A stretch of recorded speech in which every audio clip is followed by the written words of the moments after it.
Welcome back, ladies and gentlemen, to the PlayStation Tournament's Apex Legends Masters Circuit. Slay Day number 4. North America has waited for this moment for 3 tournaments now, and it is finally time not just to crown a champion today, but to crown 10 of our final placements, and of course, our final prizes given out for the teams that will be in our grand final on July 28th. We are so excited to give all of the storytelling a name, a voice, and of course, a chance to hang out with you all day long as we get to chat Apex and we get to see who is going to show up again this time around. My name is Randy. Welcome into the broadcast and the show, everyone. I hope you're doing well. I'm joined, of course, with my compatriot, my partner in crime, Girl.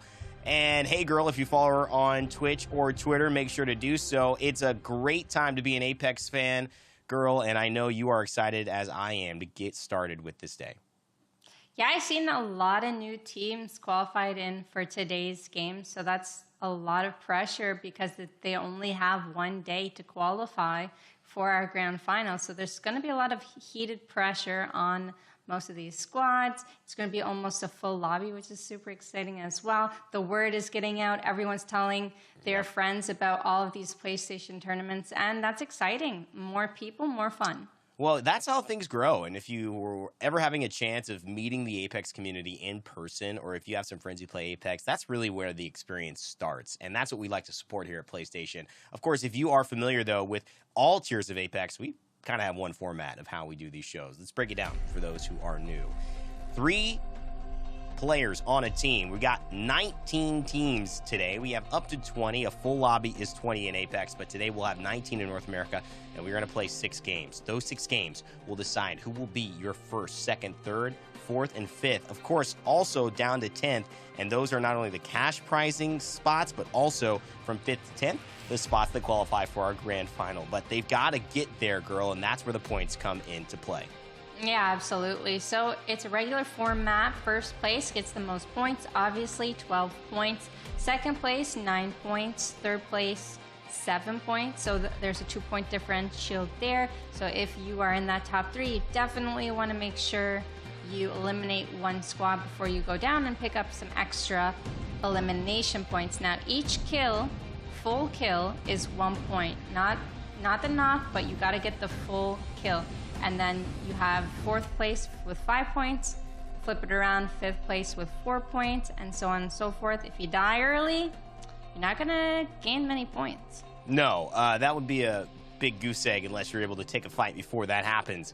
But even if you are, that might be the difference. 1 point decided North America last time around, and it was a $300 difference for that one kill. So even if you go out early, you're gonna have to find a way to take advantage of the moments that you have. $600 for first place. We've seen that go to 2 teams in North America. We've seen Fake Preds, and we've seen CPT, who are back in action today. Girl, break it down. Our 19 squads. We got some familiar names, and we've got some new ones, too. Yeah, for sure. So Fake Preds are taking this qualifier off. CPT is back. Suru Supreme is here. The Ultimate Lovers Trio. Love to see them come back as well. But we've also got a lot of new teams as well. We've got Brute Esports here with us today. We got Ramrod. They were here last time. Titans were here last time as well. So welcome back to those. Bandits, B1, Arena Champs. Love to see the Arena Champs and see how well they can do in our Battle Royale version. Lords of Nessie. Love that name too. Ultimate Lovers Trio, just got to give a huge shout out whenever I see them on the screen. So fun to watch. Innovators of what could end up being a Stormpoint meta and a meta in Apex Legends competitive that takes the Pro League at the highest level by storm. It's still a little bit grassroots, though. It's still a little bit early.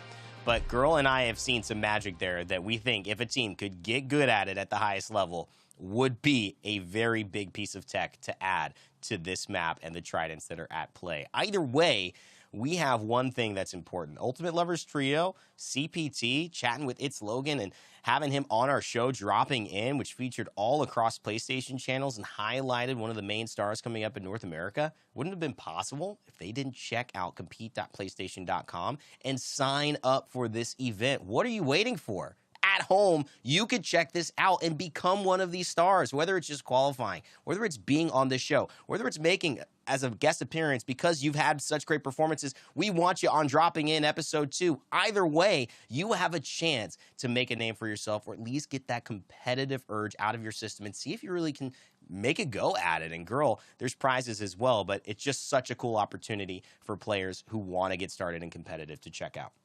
Yeah, absolutely. So having that experience is truly important in any competition. And if you're new to Apex and you're just watching this Apex tournament, well, there's other types of tournaments involved. There's plenty of games that PlayStation has, and they put on tournaments for you. So definitely make sure you check out the website, see what tournaments they've got going on soon.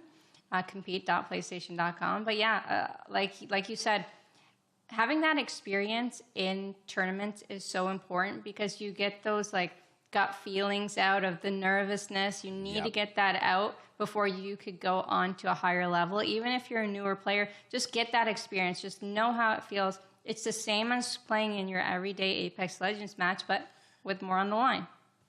And it's really, you know, I want to give her that credit to open the door for a lot of you. But really, when you start to see, you know, what it even means to have high stakes in terms of, well, this means something to me now. Instead of just jumping into ranked or jumping into pubs, you start to almost realize what this game could be. That's where there's a transcending kind of nature. And putting yourselves in those situations, for me, it's one of the tips, I think, to improve. If you treat it like it matters, that's, I think, one of the tips to improve in anything because you're really being active and conscious about what's working and what's not. But speaking of that, there are 2 teams who have been better than the rest. It's Fake Preds and it's CPT. Now, Fake Preds won our first week, girl, and heading into this tournament, we don't think we're going to be able to see them. I don't think I saw their name in that lobby. So CPT will be the back-to-back champions in week 2 and week 3, but the way they won in week 3 was pretty historic. Oh, yeah, absolutely. Like, the way that they denied Fake Preds getting that extra point by dying inside the zone and then finding out in the final leaderboard that they were just 1 point ahead of Fake Preds. Just unbelievable and shocking to everyone, to say the least. So I'm sure they were super excited to hear about that at the end. They're like, see, I knew I should have, denied them that point.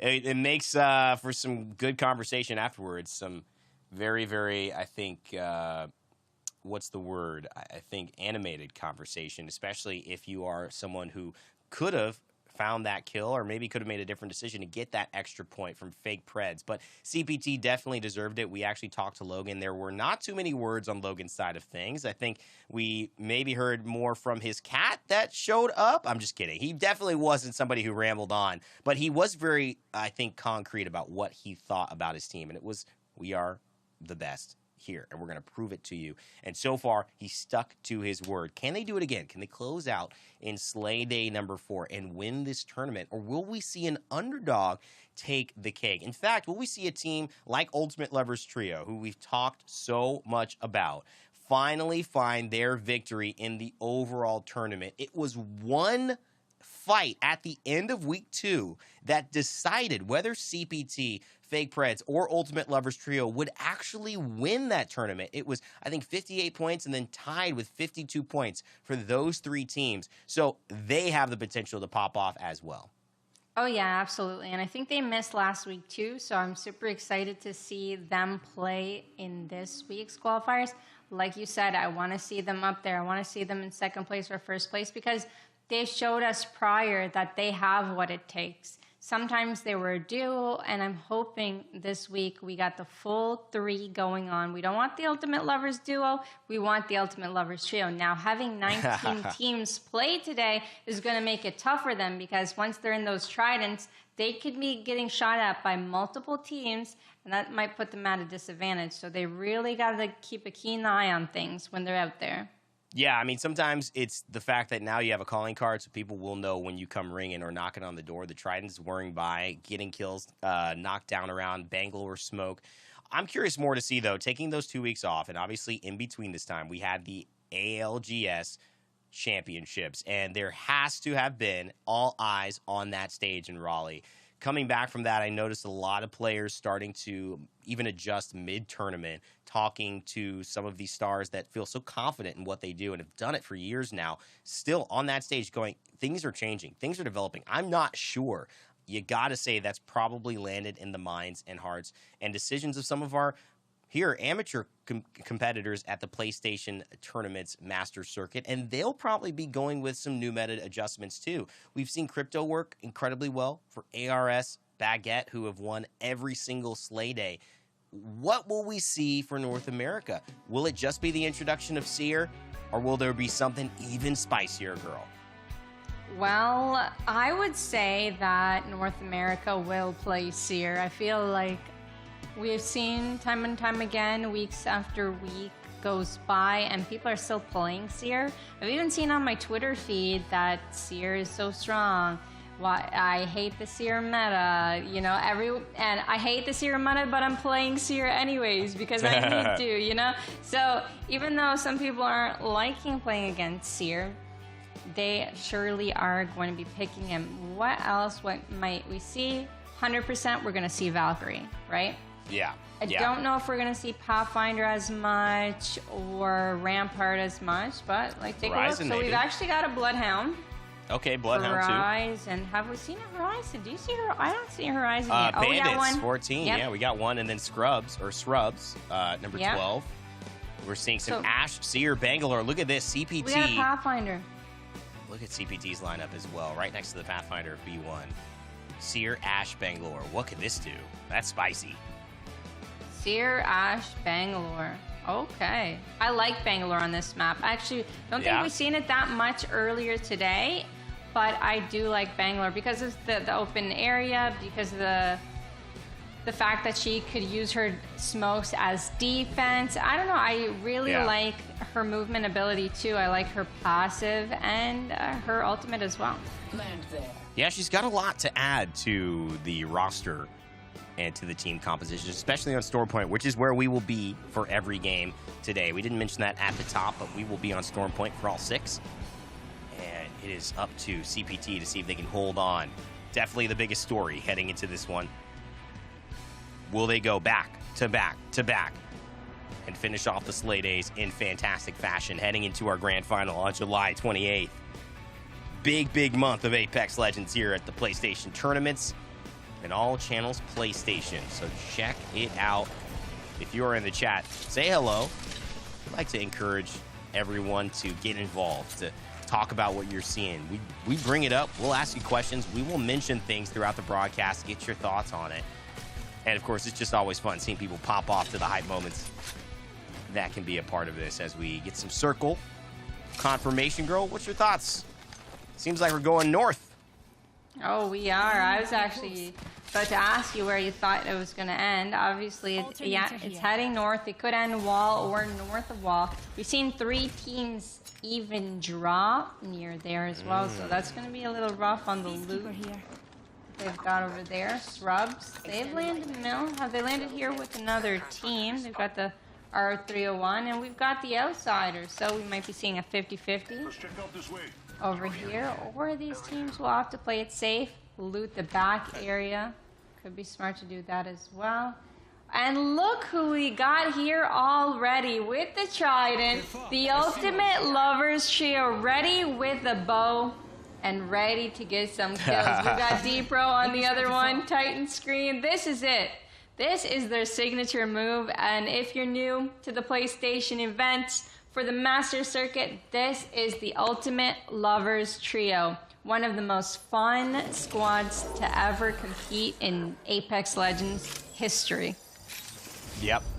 This is one of those amazing situations for all of us to have a chance to watch for the next 6 games. We never see it. I mean, it doesn't happen unless I'm watching the Ultimate Lovers Trio, and that's what makes it so fun. But the Bocek bow is a weapon that has gotten a little bit more love, and again, certainly happy to use that one in there. So now scouting out the team that has crossed their way through the huts. Kind of the tiki room, so to speak. See if they can continue on chasing. Notably with the Loba, which a legend that actually was tried by Team Liquid over the course of the championships. Just didn't work out. Part of the hesitancy, though, and why that wasn't picked up is because there were a couple of issues with the bug for Burglar's best friend, which is her tactical ability, the bracelet that will translocate you if you press it for the second time after throwing it a distance, and makes Loba a very versatile legend, able to close some distance and get away pretty quickly. But now there was a bug that went out earlier this week or late last week that actually has addressed that. So a lot of confidence in the changes to Loba. Maybe that'll make a difference for them. Hopefully so. Loba is an amazing legend. Provides so much loot, especially if you can get her to that end game. And she has that mobility as well, right, with her ring, which makes her not too bad. Going around, getting some kills. She can play a little bit aggressively.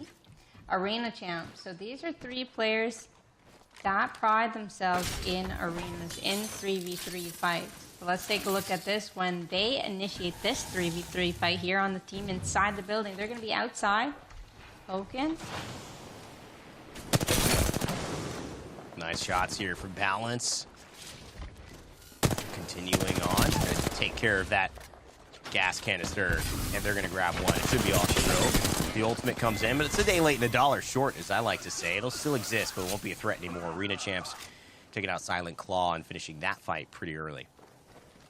Yeah, unfortunately, they were not able to hold it down. They got caught on that roof. She got a little low, and it was just 2 of them left, so they were outnumbered in the meantime as well.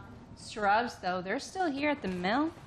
17 squads remaining. Toasty Ninja not even fully healed, but it looks like they're trying to chase someone, run away from someone. Oh, I think they got a kill here. That is all you want to see. Talk to me about this circle, though, girl. Yeah. So you see that ping on the map, that yellow ping? Normally ends around there. So having those Dragon Balls, those circular buildings are priority. We do have some teams play to the west of that on the rocks, but not the easiest place to play. And then, of course, you're going to have a squad coming from High Point as well. So they're going to play that beacon area. They're going to play that building. We just saw 2 teams fight in. And then they're going to move down from that building towards the beacon area, and then they're going to come down. So it normally ends outside of those circular buildings, a little bit in the open, but it can't end in that Prowler's Nest. As I mentioned a couple times, can't end on the Spider's Nest or the Prowler's Nest.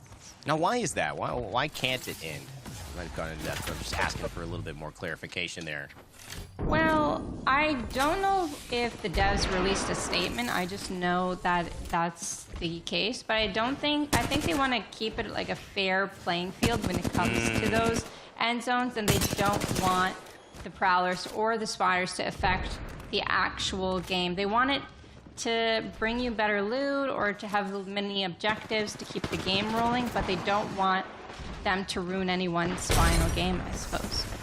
I mean, speaking of just ruining someone's final game, that exhibit, I mean, there's really no counterplay to a moment like that. And obviously, the way you got to do it is to crouch and crouch walk. In fact, any type of speed of crouch walking, even Revenant's passive that makes him a little bit faster, won't reveal you in that crouch walk or Octane Stem. It'll still count as a crouch walk. But the other element that you can do to avoid that exhibit being seen so easily is take it to the skies, which the Valkyrie did just a bit late.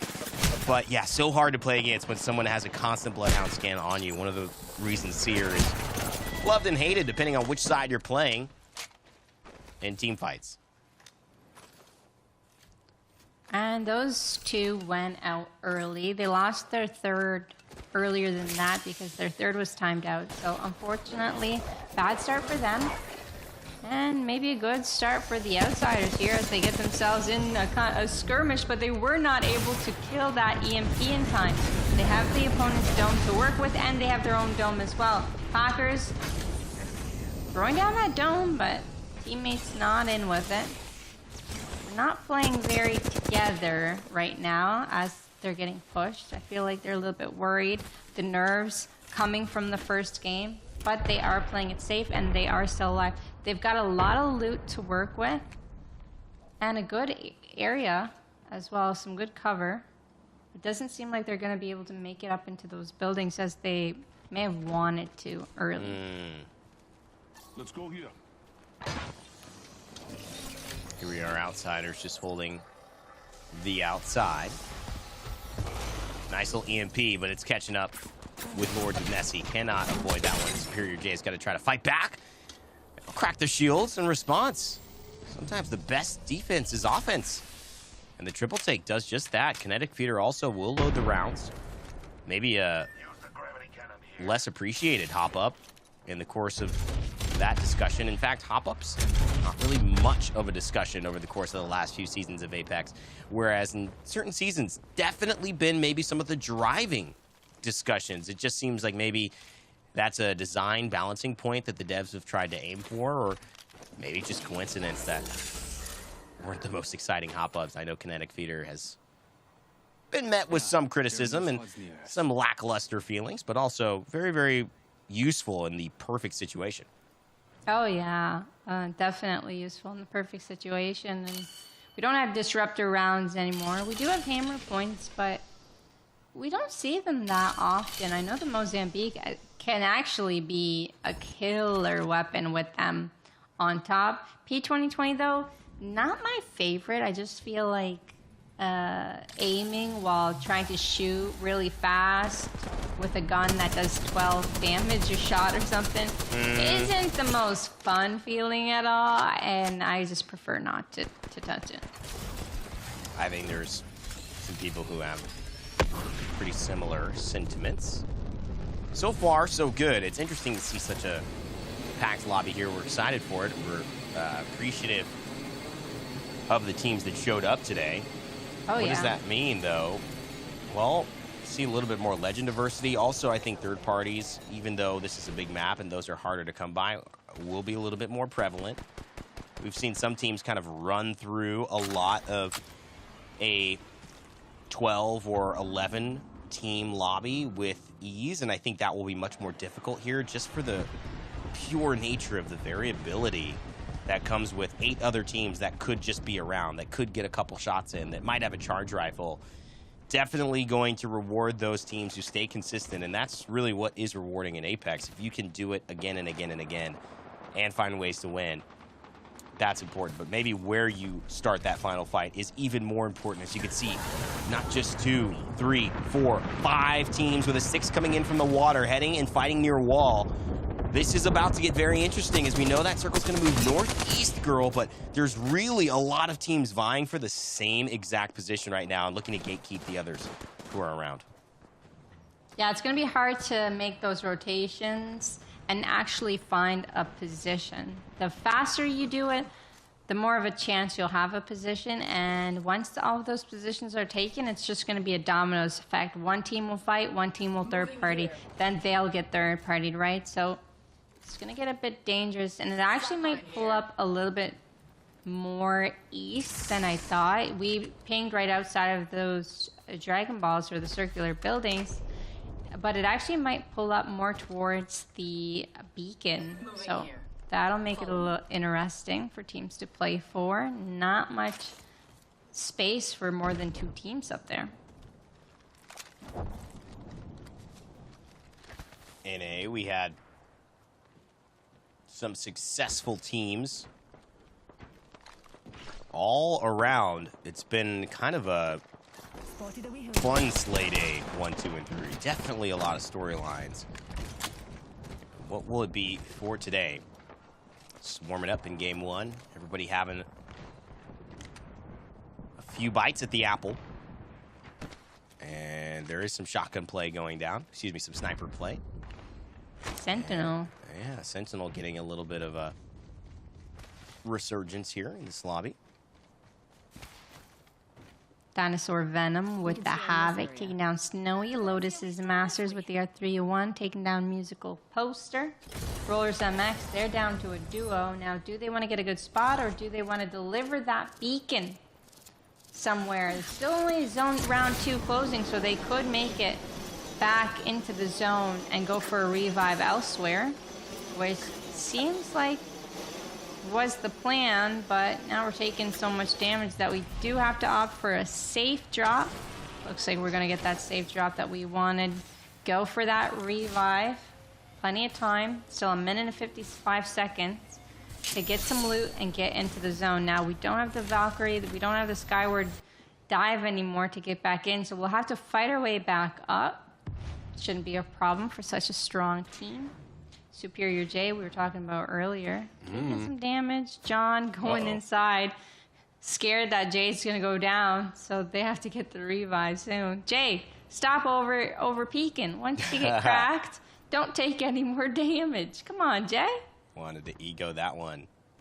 Didn't go the way that Jay was hoping for. Gorilla Grip Gang sees a little action. Trying to get involved. That seer passive will let them know exactly where they are. And that exhibit, well, when I meant exactly, that's really more of what I meant. The exact footsteps now visible, as long as they do not crouch or fly. Looks like shots, though, will not reveal either. And so playing this the right way, Gorilla Grip Gang still fighting a seer of the enemy team. So won't be too easy to push on this without both teams knowing exactly where they're coming from. We've got JJ and we've got Jay. This one's the hated JJ. Hopefully that's not a true statement to the name. I almost thought you were Thunder. gossiping about him. I didn't realize that was the name. I hated JJ. Oh my goodness. What are they doing? The Ultimate Lovers Trio are dying in the zone. Can they get a revive? You know they can. Get a revive. They can. They can try. But they gotta do it quick. They gotta do it like now. Oh, they're getting scanned. All right, Anakin is getting ditched. Now, why weren't they in the zone for that long? Kind of the storm like that. And it seems like, look, there's a... They're fighting a team. Oh, yeah, and only a white shield. I mean, that would give me a lot of confidence, too, to go and aggress onto this one. They got a Horizon, but that's an easy finish. And how did they get in front of them, you ask? Well, it, of course, is D-Pro taking the Trident to cut them off. One of the biggest things about this strategy that they employ is that it just allows them to pincer teams. And look at this. Just saying, you know what? I could fight you, but I've got a Trident and you don't. So I'll just let the zone do a little bit more damage to you, get my shield battery up, and then finish this fight on my own terms. And that's kind of the brilliance of the way that they play it. It's not about Tridents being OP. It's the decision-making alongside the Tridents that allow them to kind of take advantage of teams that don't have that same level of mobility or gun skill. Truly. And they have made their way into the zone. Hopefully they didn't get gate capped. If they did, then they're at a disadvantage because they weren't able to heal up fully before they got in. Still 12 squads left, and we were talking about this beacon area being one of the better places to play as it does pull up straight on that height there on that platform. On the other side of the zone, we've got someone running inside the zone. Now, it's possible to survive Zone 3. You just got to pop a med kit after 3 ticks, or on the 4th tick, I believe. Or you just run into the zone and heal up, either or. But you can craft a bunch of med kits and survive Zone 3. You've done it before. You can do it at home. Practice it. Try and time that right so you can gain a little bit more of placement points. In this lobby, though, it's tough. There's still 10 squads remaining. You're not gaining that many placement points by surviving in that zone. That's true. Obviously very difficult for teams to do that and take fights, but at the end of the day, if you are very, very confident you're going to be rotating in a safe enough way, the Replicator can really catch some teams off guard. It's all part of the strategy of Apex Legends and this high-level outthinking that has to take place. CPT still alive. You can see it's Logan there. But did I speak too soon? Crown King with an Arc Star clearly putting under pressure, and Outsiders, they see the opportunity, and why wouldn't they? Get that drone out. Maybe it could be time to support this fight with a little EMP themselves, but do they want to leave the building? I think they feel so confident, so maybe it's just a scout here. Curiosity, can he clutch up? No, it is going to be Crown King. Finishing off CPT, our winners of the last 2 weeks. Scrubs making a name for themselves here to start off in game 1. Look at this spot that they've found. I didn't even know that spot existed. It looks like they're out of bounds or off of the map. But they have this little ledge to play on. Take a look at Outsiders, though. They're already taking down one of the Ultimate Lovers Trio. There should only be one left as they escape. They're not going to go chase that as they have one of the best buildings in this zone. So the Ultimate Lovers Trio is now just a solo. And there is Hated something JJ. Oh. there is something about pushing a team with great position, because if you like to play like get in, get out, and that's kind of the way that Titan Scream and Ultimate Lovers Trio like to do, there is more incentive for that team who might be willing to chase you if they didn't have such good position to just leave you and maybe allow those banners to be forgotten after the mix. It's not really going to happen. Titan Scream falls. It's a top 6 finish for them. CPT, Ultimate Lovers Trio, not having the best of games this time around. Not the worst, but they will not be your champions in game 1, and they will have to fight back. Will be Lords of Nessie, running a very atypical composition. You could call Gibraltar, Caustic, and Valkyrie defensive, but what would you call this girl? I mean, a bunker? How do you describe what this composition can do? Because they are all about being defensive and utilitarian.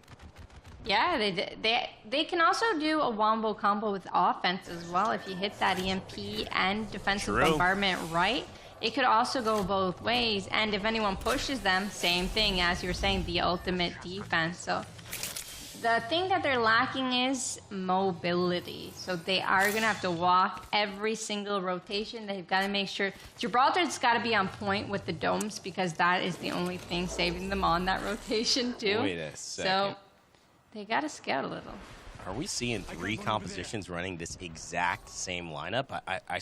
It seemed like Lord Nessie, Outsiders, and one more squad was running this for not really having a a place in the meta quite yet. It does seem like this mobile fortress, this walking wombo combo, may start to be taking the PlayStation North American lobby by storm.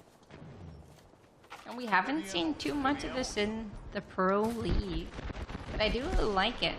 They're relying on out-aiming, out-gunning, out-smarting their opponents with their abilities as well. So they do have to walk up this mountain. Smooth taking some shots down. Now this team has triple red armors. They've got their fights in. Got their arc stars thrown through. Outsiders on the height, right above. Going for the shots, not hitting that clip though. Unfortunate.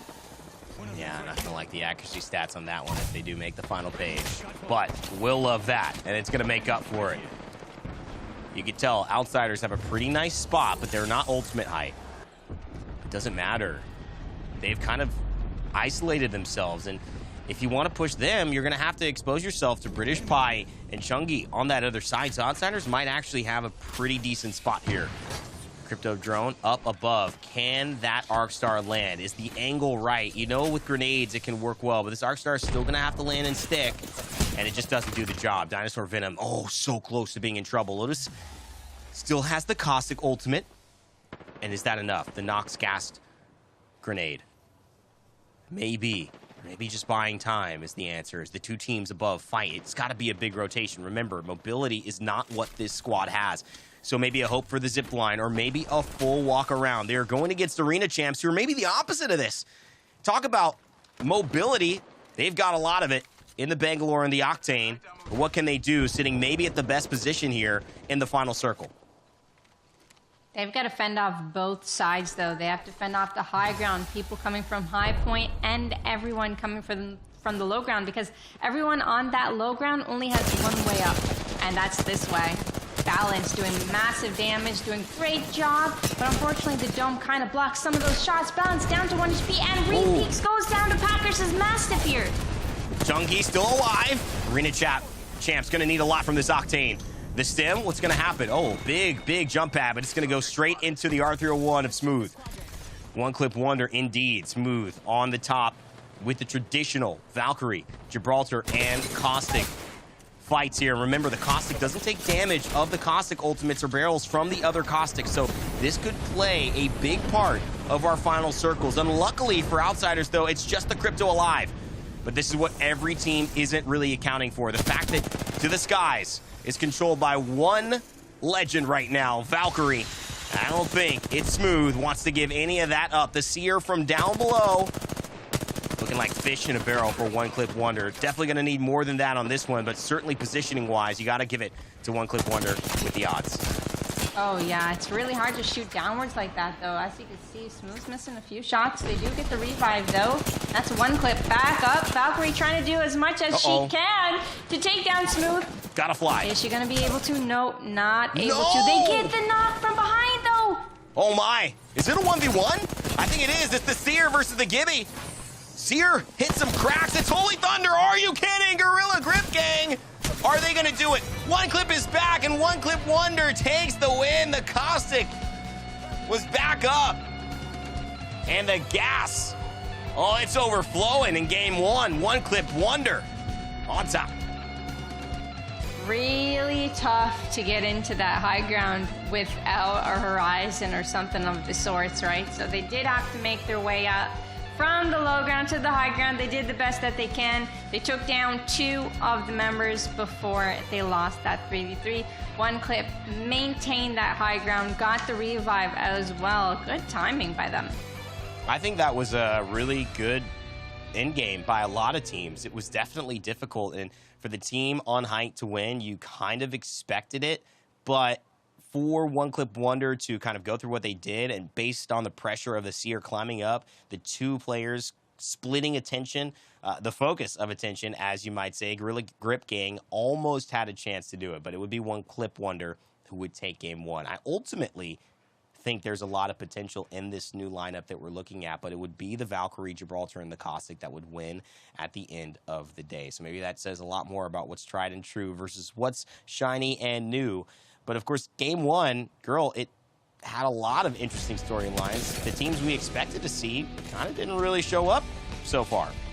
Yeah, you know, we might have some new rising stars. Arena Champs, they took out multiple squads in this lobby to begin with. Balance doing a great job. I think I saw them in the end zone as well, so nice to see how well they've done. Arena Champs again, taking another 3v3 and doing it perfectly, right? Coming in from behind, Balance, making sure he gets the cleanup, and they're just playing eloquently. They're playing together. They're playing as one unit. That's what makes them really good. Outsiders did pack a punch. Lotus is master doing everything possible, and you could tell just the value that Nox Grenade got totally allows Outsiders to buy some more time and get a finish. But you could see that's One Clip. That's the Caustic who would eventually find their way up. But look at what TTV NJ is doing. Finds that revive onto One Clip, and now it looks like it's a 2v2, but really One Clip is hitting that shield battery, hitting that med kit, preparing for this final moment, and then all of a sudden, you watch it happen. It's One Clip to the rescue. TTV runs in, takes the ire of the prize with Seer, and then it would be all up to the Caustic to finish it off. It certainly would be the case there. Some great shots, a nice little headshot flick, and One Clip Wonder would do it.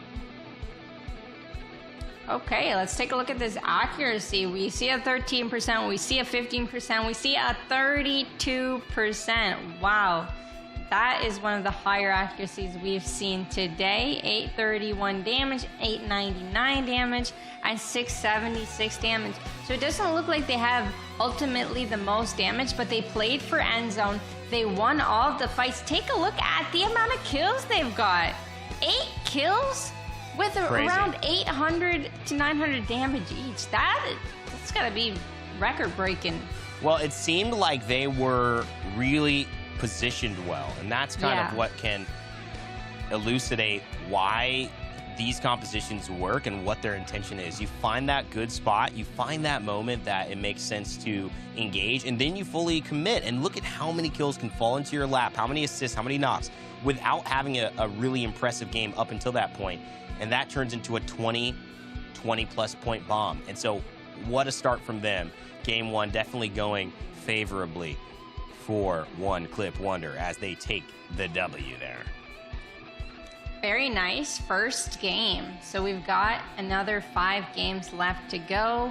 And now let's take a look at the scoreboard. So One Clip Wonder with 20 points, only 1 point ahead of Gorilla Grip Gang. Wow. 19 points. Arena Champs, we know that they've gotten a lot of kills. 9 eliminations, 13 points total. Outsiders with 12 points. Lords of Nessie with 9 points. CPT, our back-to-back champions at 6. They got eliminated by Srubs, who also have 6 points. Yeah, I know. It feels like maybe they both kind of ruined each other's game there. There's obviously a lot of potential that both those teams have. So maybe you just have to figure out those rotations, maybe take a little bit of that fight towards the end where there's much more on the line versus the beginning where we saw that happen and take them out of the running. It was certainly a unique finish. Oh, yeah. And these are the teams that are still trying to get on to the board in some ways. It is only the first game, therefore they have plenty of time to make it back in. The Ultimate Lovers Trio also had 6 points as well, right? So we're used to seeing more from them, but this is why the qualifiers are so great. You see two of our best teams fight and compete and kind of take each other down on the edge. Well, now there's another team that likes to play that spot. Now once you're going into that exact position, that someone else is also thinking the same, so you need to develop a backup plan. So those type of things, scrims, qualifiers, those are really important before the grand finals, as long as you take a mental note before next time. Now, if you don't take a mental note, happens again, then you're not learning. So you want to make sure you're learning before we go into our grand finals and make it as exciting as possible.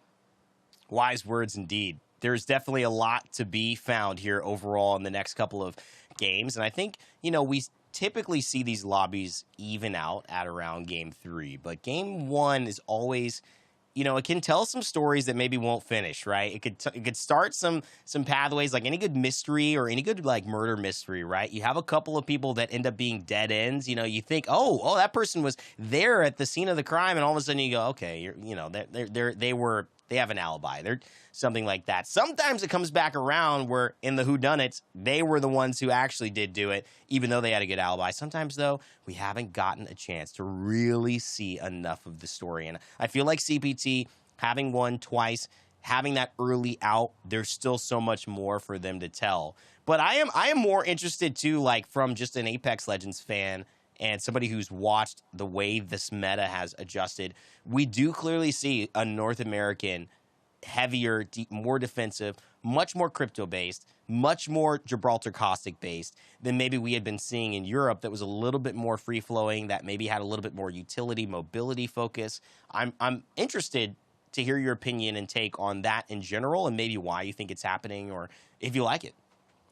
In my personal experience, I've also played EU lobbies as well as NA lobbies, right? So in my personal experience playing EU lobbies, people are more aggressive. They like to play for fun rather than try and maintain this top 50. They want to have fun with their friends. They want a W key. They want fighting. They want action. They're very fast paced. Right. And I feel like in the North American experience from, of course, my perspective, more defensive, more strategic, more every game matters, and they kind of like to take it slow and take things, I wouldn't say more serious, because playing fast pace is very serious as well. They try and get their aim to the dot. It's just two different ways of playing. So that's kind of what I see, and we're kind of seeing it here right now too. And also the fact that our NA lobby is more stacked, has more players compared to our EU region. So they don't have as much room to do their usual W key in a tournament like this.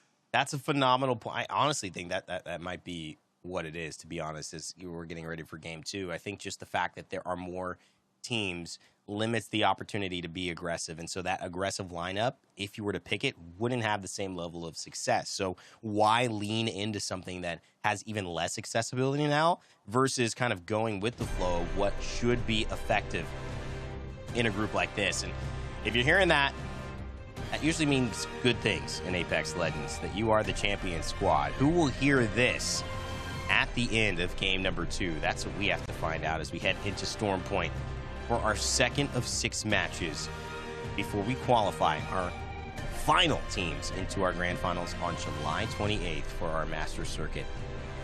what a map this is. What a day we have had. Europe finished earlier on. We saw the repeat back-to-back. So the back-to-back repeat. I mean, that's how many times they won. 4 times ARS Baguette. We'll see if CPT can come closer than anybody else with 3 in a row. And if we see a little bit more of those lineups that we were excited to talk about here, girl, what's caught your eye heading into our character selection? Well, I wanted to mention something about the Ultimate Lovers Trio. We're used to seeing them play around, you know, with their food. And we did see them do it a little bit last game. But it actually might be a disadvantage, you know, the way that they play in a stack lobby like this where everyone's playing defensively. Because getting into that end zone is going to be a lot harder than normal. And hopefully that they can see that and adjust to it. Make sure that they get the timing right to get their healings in before they actually go to end zone. We don't want to see Anakin die to the zone and see them play as a duo anymore, right? So hopefully they can get those timings perfect in this next game. Well, here we go. Kicking it off, game 2. And we are landing in the dropship, from the dropship down onto the ground. Trying to make their way to the top of the mountain. They'll have to go through 19 other teams, or 18 other teams, to do so. But we have a center circle here. Where could it pull? A little bit towards checkpoint. Will we go down towards antenna or barometer? Some relatively common circles that we'll see. Or will it be Cascade Falls? Maybe closer to Mill. I'm going to pick barometer. What are you picking? I'll tell you once the circle shows up. No. You gotta make your guess. I made a very risky, daring guess. You heard that, right? Yeah, I heard that. Yeah, we'll run that back in slow-mo. Checkpoint. That's what I said. Yeah. Checkpoint. Yeah. I right lost. Again. 2 for 2. Pretty 2 for incredible. 2, and I'm 0 for 2. Unfortunate. Well, you know, even though I didn't really participate, I will say that you chose the exact opposite of where it was going to be. So maybe that just balances us out, you know? Maybe it's a tie, right? Because you at least chose something. I didn't do anything. And you were way off. So let's assume that I probably split the difference, and I got somewhere in the middle of all of that. Which, yeah, it's absolutely just a talent in my eyes. Definitely more of an algorithm, but when you don't know it, it feels like a talent, maybe a superpower to know where these circles are going to show up. The best of the best continuously do, though, and it takes time, patience, and really raw experience to be able to predict them. Obviously, once they're there, you can know a lot about what that circle looks like, but before that, that's where I go, how do you know that sometimes, talking to these pros? How could you have figured that out in that split second? Alas, that's why these people are doing what they're doing. They're competing for the prize money. I'm talking about it. Legend of Doom, they're playing really aggressive. They're playing very confident. But Silent Cloud's out of shield cells, which is a little bit worrisome. Shots are hitting. Silent Claw has to climb their way up. Not going to be able to just yet. Over here, you could jump out of the window, climb up from the left side. We might see that happen from Silent Claw. Not going to risk it. There is a team nearby. And it's going to be a stalemate for now. The wall also had 2 teams land here. Crown King, Toasty Ninja, Vibes carries. Vibes do carry, though, for sure. Vibes certainly carry, and that's kind of the idea around it all. If you find a way to keep those vibes moving forward, then you're in a good position. That is for sure. The Ultimate Lovers Trio, where else but on a Trident at the top of a rock. Wouldn't be any other. Wouldn't want it any other way, as they are again trying to take this fight with the team who lands there. I believe it was Crown King. Who definitely kind of lands in that area, so we'll have to pay attention. Arena champs found themselves in the mix in that final fight. Didn't quite work out for Chungi, Balance, and British, but they definitely were a threat and kind of going against the lobby with more of an aggressive composition. The Seer gives them the utility. The Bangalore. Some legends really feel like they're just a comfort pick, but I find Bangalore splits the difference so well. Obviously one of the more popular picks in Apex, but still brings so much utility with the smokes. It can be used and really elevated at a high level. We've seen it happen with Shiv FPS in the Pro League, especially in EMEA, to bring that type of new and fast and yet frenetic play style and add some structure to it with Diff and Tippet. And it's really been a great thing to watch. One of my favorite stories of them. Looking forward to seeing some Pro League action in the future for year 3 with those fellas. Absolutely. Titans are playing really aggressive for being a duo, but they're doing really well. They've got their shots on point, and they're getting consistent crafts.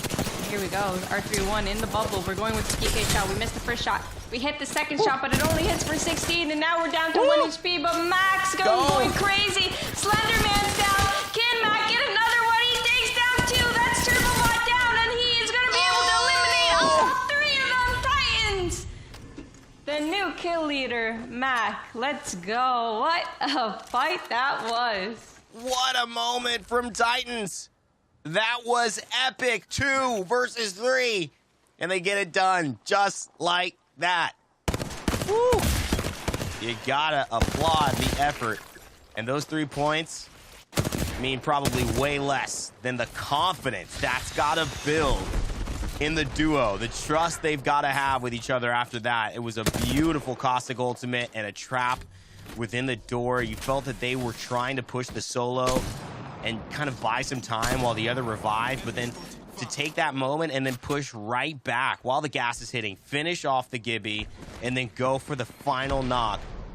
It just felt like they were a step ahead every moment, and hats off to them. B1 in checkpoint.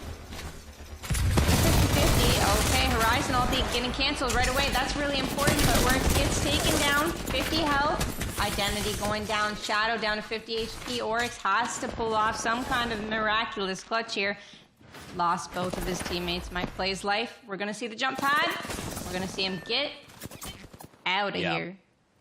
So tough to be on that low ground and have that exhibit from Seer on the enemy team, as we saw what it looks like from the offensive side with Seer and the squad. It's just, it almost is too easy, and you wonder why we're losing these fights. It's just somebody having that peak, that second.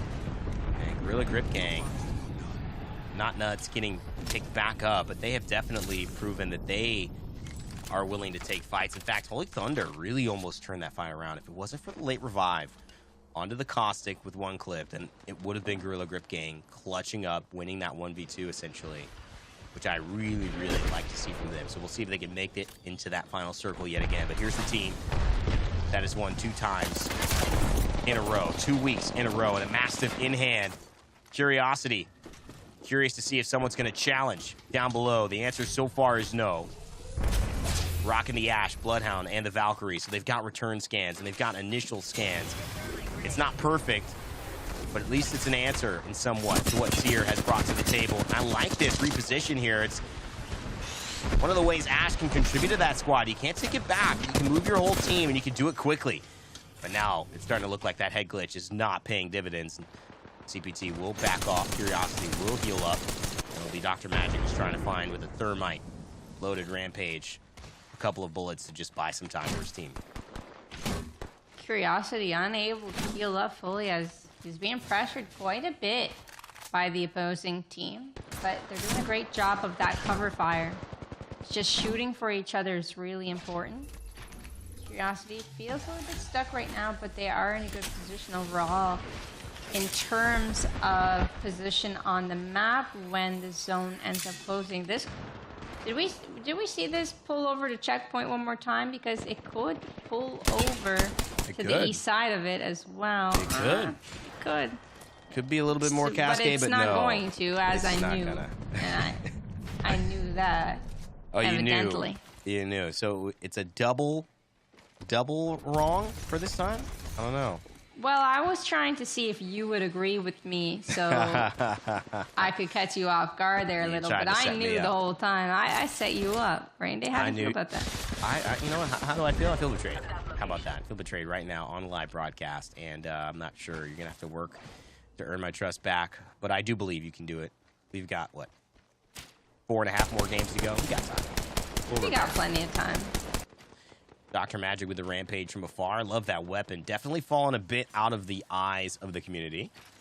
However, definitely a strong gun still. And when headshots are singing, the tune is lovely. Logan, we talked to him on our show, dropping in. A lot of confidence with this team. So far, it's back to word. Bocek bow, though. It's hard to fight that, especially with something like a flatline, because you just have so much more time. You have to expose yourself for those bullets and that damage to be comparable to one bullet, or let alone one headshot from the Bocek bow. Really, it seems like if they had snipers, it would be a good fight to take. But right now, because of the long range from the squad that they've been trying to push, there hasn't been really any opening, and they may just have to wait for a nice phase breach after maybe breaking a shield here. And it seems like that's what they're preparing to do. They want to take this fight. They have the Mastiff. They're running out of ammo as well. Logan had about 30 shots to his name on his flatline there.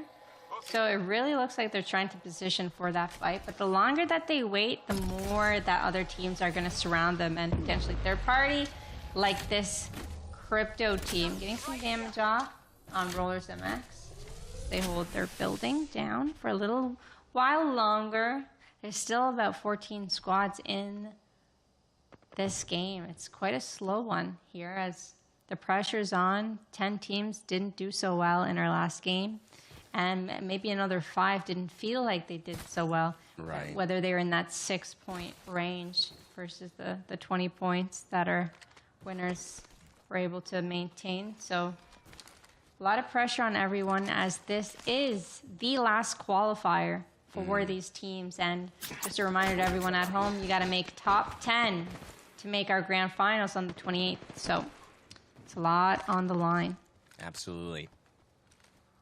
And they know it. And again, on the side of Ultimate Lovers Trio has found a kill with the Bocek bow. No surprise there. Balance knows a few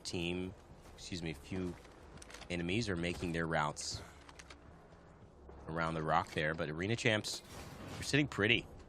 They really have a nice little building here. They're going to be able to stay in for the next zone. And they've all got purples. Everyone pretty kitted. 300 light ammo as well. Kind of tells the story. They have everything that they could possibly need. So they will be a team possibly to be threatened with as the circle starts to move in. But the Ultimate Lovers Trio, 3 kills, 3 assists. Taking out 2 squads so far. Looking for more, and they are very close. There is a solo who's kind of hiding in these rocks there. Not sure they see him. And Aquino Simp will be very happy that that has somehow been avoided. But maybe, will the patience stay? Will the movement be there? Does D-Pro sniff something out? Is there a feeling someone might be around? And yeah, I think they're about to find it. I know we switched to the fight here happening, though, with our winners of Game 1, and that's okay, because one clip, certainly a team to follow. But I wouldn't be surprised if we saw a couple of, or maybe one down at least, girl from any can in the squad in just a bit. So they're not in a bad position. They've got all the loot. They do have to work uphill here because this building is definitely not where you want to be. But it does pull a little bit south of checkpoint, so taking that north building would not be a bad spot at all. Having that high ground, it could pull more up there into the open, so definitely an advantageous position to have the west side of checkpoint. But hey, take a look at this Gorilla Grip gang. They had our second place. They had our hearts last game, and they're going to continue to hold our hearts because they've won another team fight. Great job. Well done by them. Some 100% aim gods right there. Gorilla Grip Gang. Not going to want to mess with them in a straight-up 3v3 fight. Clearly hitting some shots. One clip, though, making that rotation on the left-hand side. You can see in the 2-box, just towards the north, hugging that western wall. And that is going to put them in a pretty good spot. Obviously, you want to play to everything in front of you if you can. And that is what they're able to do. But the height, does that tell another story? The fact that this zone isn't just about where you are. It's about how high you are and what can you see. And that's where everyone is vying for. The three-dimensional nature of this map, of this zone, obviously going to play a bit of a part who is able to make it. But see, these rotations, too, are a little late. And if there are a few teams who are going to find themselves, especially if it pulls towards the southern side just a little bit into these two buildings, at a significant advantage. But so far, a lot of teams kind of holding that high ground, waiting for round 3 to end. I really like this from the Ultimate Lovers Trio. They're trying to create a barrier with the Trident on the low ground in the open, trying to create places that they can play. They're taking a look with the drone to see what's taken, what's not taken, but also they're checking the next beacon scan. So Anakin got closer, was able to scan that beacon to further put themselves in an even better position. So really like that by them. Gorilla Grip Gang, I don't know if they want to fight here. This is going to be very dangerous if they end up getting traded out. JJ taking a lot of damage, Nuts taking a lot of damage. This is not what they were looking for here. Holy Thunder looking out for his team. Getting pushed. Oh no, the aggression actually backfired here to Holy Thunder's way. Just a little bit of luck. Got so many bullets, and Holy Thunder survives with just a sliver of health. That's enough to keep all three alive. Maybe they'll turn it around here. Maybe not. Dr. Magic finds that one. He to JJ. Not sure where the Pathfinder went. Obviously one of the only teams rocking the Pathfinder. And hasn't had to use the grapple just yet. As I mentioned it's going to hit a 21-second grapple. That thing is going to extend its timer based on how far you go. So pretty decent one. And we'll get around cover. But is it enough? Dr. Magic has certainly been on the trail. And look at this. A little bit of damage from JJ, and they can turn this around.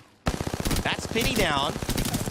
Dr. Magic could go down, and yes, it's Silent Claw out. So look at this. Gorilla Grip Gang, not Nuts, and Hated JJ doing a fantastic job as two to kind of pincer the opponent who pushed a little too far and bit off more than they could, of course, chew on their end. I think I saw 8 kills there as well, so that's going to be phenomenal for them as they make their way into the top 10.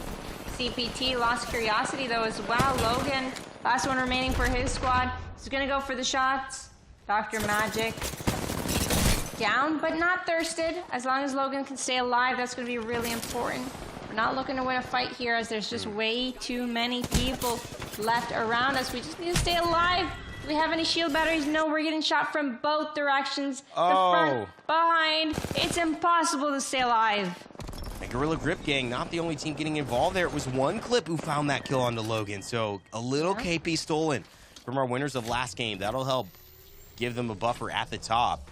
But Gorilla Grip Gang, with 2, have been devastating. And they've got a mobile respawn beacon. Oh my goodness. They're going to be able to pull this out. They're not even getting shot at. And they've got 8 kills to their name already, and they're getting this reset? No shot. Someone's got to stop them, and someone's got to stop them right now. But they've got a building right next to them. It's just going to be really nice for that player coming in, Holy Thunder, to just reset and have a place to buy some time and get back into a comfortable spot as a squad. And One Clip Wonder doing everything they can, but again, they don't want to leave right now, and they're thinking about their end game, so they're going to abandon trying to pressure this out. It does mean Gorilla Grip Gang will get back together and reset as a trio, which may be even worse for the lobby for the long run. But you see another one, TRK Mercenary getting back with the drop ship. Will it be a day late and $1 short, landing with the white shield on high ground, but still going to have to make it through some pretty treacherous situations as still on the bottom ground, where we mentioned this could pull towards those bottom buildings. D-Pro and the rest of Ultimate Lovers Trio are awaiting this rotation. Oh no, JJ looted just a little bit too long and ended up going down there. The revive might be impossible as that zone just does way too much damage. So they did get the recovery, but unfortunately got stuck there. They have a great position. Take a look at that zone. He's going to try and stay alive, go under the building. Perhaps what Deep Pro is thinking the exact same thing. Holy Thunder takes the ire of the crypto EMP. Spiders, get out of here. Tuajado says Rollers and the boys, they've got more to deal with than some of these NPCs. Let us fight as the final circle is upon us. Gorilla Grip Gang with 2. They've done it before. They've gotten here. 8 kills so far. Can they do it again? Shield Battery will get off. Very, very close. But now it's time for a Phoenix kit, and I'm not sure Gorilla Grip Gang have that kind of time. Deep Pro is on the ground. Knows exactly what he's looking for. Oh my God! Don't try it, says Not Nuts. And now might have time to hit that Phoenix kit, but also might have time to play spoiler to Ultimate Lovers Trio. They get the return. Holy Thunder goes down. Titan Scream goes for the finish right away. And Anycan and Titan are both still alive. So it's a 2v1 against Not Nuts. Not Nuts unaware that he's in a disadvantaged position. Wow. He tries to go for it. Wasn't able to pull that off. And he just got to stay alive right now. Popping the shield battery. Getting chased down. Getting scanned. Just a lot of pressure onto him at this moment. Ooh. It's a nice angle right here, and I like it because Titan Scream, I mean, doing Oh, the Kraber. The some Kraber just incredible came work. in. But Inican says, I got what you don't. And that's the biggest, baddest, best weapon in the game. The Kraber in the hands of Ultimate Lovers Trio. Skyward dive. Oh, maybe saved him. Not Mac, though. FB. Forget about it. The Ultimate Lovers Trio in the best spot with the most dangerous weapon, and that's why that Loba Black Market Boutique comes in. Access to everything you want in those final circles. How about it? Look at this. Rollers, the only team as a full 3 that has a chance to challenge, and they do have a chance. But what can they do here? They're going to have to push against the Kraber, against fully kitted Red Evos, and Mercenary only has a white girl. Oh no, is there no death boxes Mercenary can loot from? So many people just died. Maybe if they had a Loba in their hands, they'd be able to do something. Anycan, though, switching weapons, which is going to take a little bit of time. Yeah. He's going to put them all inside of the building, which leaves room for Mercenary to loot something if he can find something. Oh, look at that. Are you serious? Rollers taking on the challenge with ease. They knock Inican. Ultimate Lovers Trio. Not sure you should have dropped the Kraber at this point. You're going to need all the help you can get. Mercenary with a white. Doesn't mind it at all. D-Pro trying to save it. But it is Rollers who will roll game 2. Like that. Oh my goodness. That was a really nice 3v3 to watch. You can see going from that Kraber to the R301 and unable to take that time to scout and getting pinched all inside. The Horizon did exceptionally well for pinching them, putting them all into the corner, nading them out, doing all the damage in those smokes. You'd think the enemy team had the Bangalore. No, they did not, but they had Digi-Threats on their R9s. You know, that is the one thing that I think we've seen Ultimate Lovers Trio in some ways struggle with, which is the hard 3v3 fighting. We know they're so good at the skirmishes, and they're so good at being creative and adapting, but we haven't had as much of a test for them to come out on top of a traditional 3v3 you versus us. And clearly Rollers took that fight much better. And in fact, they had a plan, even though maybe they didn't have the best positioning. Sometimes those buildings can be giving you a sense or a false sense of security when there really isn't one. And I'm impressed with Rollers right there, especially getting Mercenary back without the same type of shielding. It was a great finish, and a team now that has started to add a little bit to the plot as it starts to thicken here in game 2. We started off with Titans pulling off a 2v3 for the history books. What a performance from Mac. And just that caustic ultimate there, the Nox gas, the peek in and out of the bubble, let the bubble pop. And also the hopes and dreams of that squad, they were taken down. Yeah, and they all had white armor too, so that was really unfortunate. It was 2v3, but it was 2 purples against 3 whites. Gibby got stuck in that door there, which is unfortunate to see. Gorilla Grip Gang winning their 3v3. and playing from the low ground. He to JJ, they done well to get this recovery, but unfortunately made just that small mistake of looting that death box. Not sure if it was necessary, not sure if they needed any loot at the moment, but it did cost them their game. Here, Kraber, perfect shot coming in from Anakin. Nice stuff.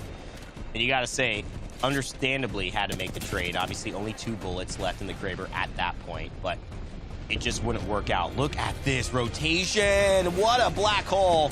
Some of the best I've seen, and get the Arc Star stick, which adds 2 Arc Stars worth of damage into that team. There's no way you're going to win a fight like that. Memo Kusai, the absolute fall in play to put Rollers in a position to clean it up easily. You cannot say enough about that Horizon ultimate and that follow-up. That is just how you do it. And Rollers MX would take the win after that, and a well-deserved one as well. Those 5 assists, we know exactly how important they were. 2,700 damage to Memo Kusai. Memo, who, it could be Kusai, it could also be some USA in there. You know, I'm from America, so I'm seeing the USA part too. So it could be Mimoku USA the second. How about that? That's also possible. I'm covering my bases. Definitely possible, definitely. But yeah, Memo did really well, and them getting Mercenary up was huge, because having that Seer ultimate, knowing where to place that Horizon ultimate ended up being huge. Getting the stick was even more huge. Yeah. And then being able to close the gap, like, I feel like the barrage wasn't that great from the Bangalore, because it actually gave them, the opponents, time to slide in under the building and get that advantage on them. But playing in a 3v3 against a Seer team without having a Seer yourself normally doesn't go your way, and that's why we see Seer being played over and over again in North America and all over the world. Well, look at this. We've got a new champion in our North American circuit, and it's Rollers MX. Gotta say, not sure if this is a Mexican squad. Sometimes that MX does show that out, and if you are representing Mexico, it's pretty exciting stuff. Love to see the representation, and if not, well, you know, gotta know what the MX stands for sure. Rollers either way, in any sense of the word. And look at this. Top 5 separated by about 15 points, and really 2 through 5 separated by even less, just 11. So this is getting very, very intense. Ultimate Lovers Trio, even though they didn't win that game, did find themselves with kind of the better end of the trade. 30 total points, but it's anybody's ball game after 2.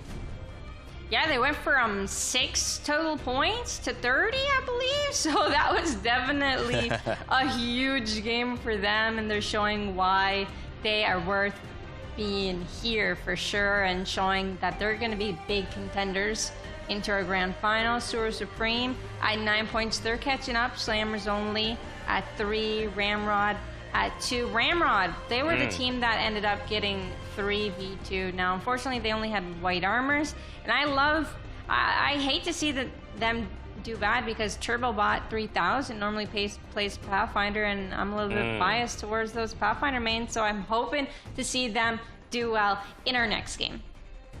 TurboBot 3000 is a Pathfinder main. What gave it away? I'm not quite sure. Either way, though, we are excited for you to be here with us on our PlayStation Tournament's Apex Legends Master Circuit. My name is Rain Day. This is Girl. We are casting all of the 6 matches in North America to find the final 10 who will be joining us in our grand finals on July 28th for all the money, all the prizing, and all the glory. And if you want to be a part of it and know the schedule back and forth, up and down, check compete.playstation.com. You could sign up for prizing, tournaments like this, or just keep our schedule on top of minds, as we've got tournaments running for not only this, but many other esports in the PlayStation Tournaments family ecosystem all the time. We're going to take a quick break. After we come back, it's Game 3 and the rest of the tournament that will decide who goes to our grand finals and who stays home.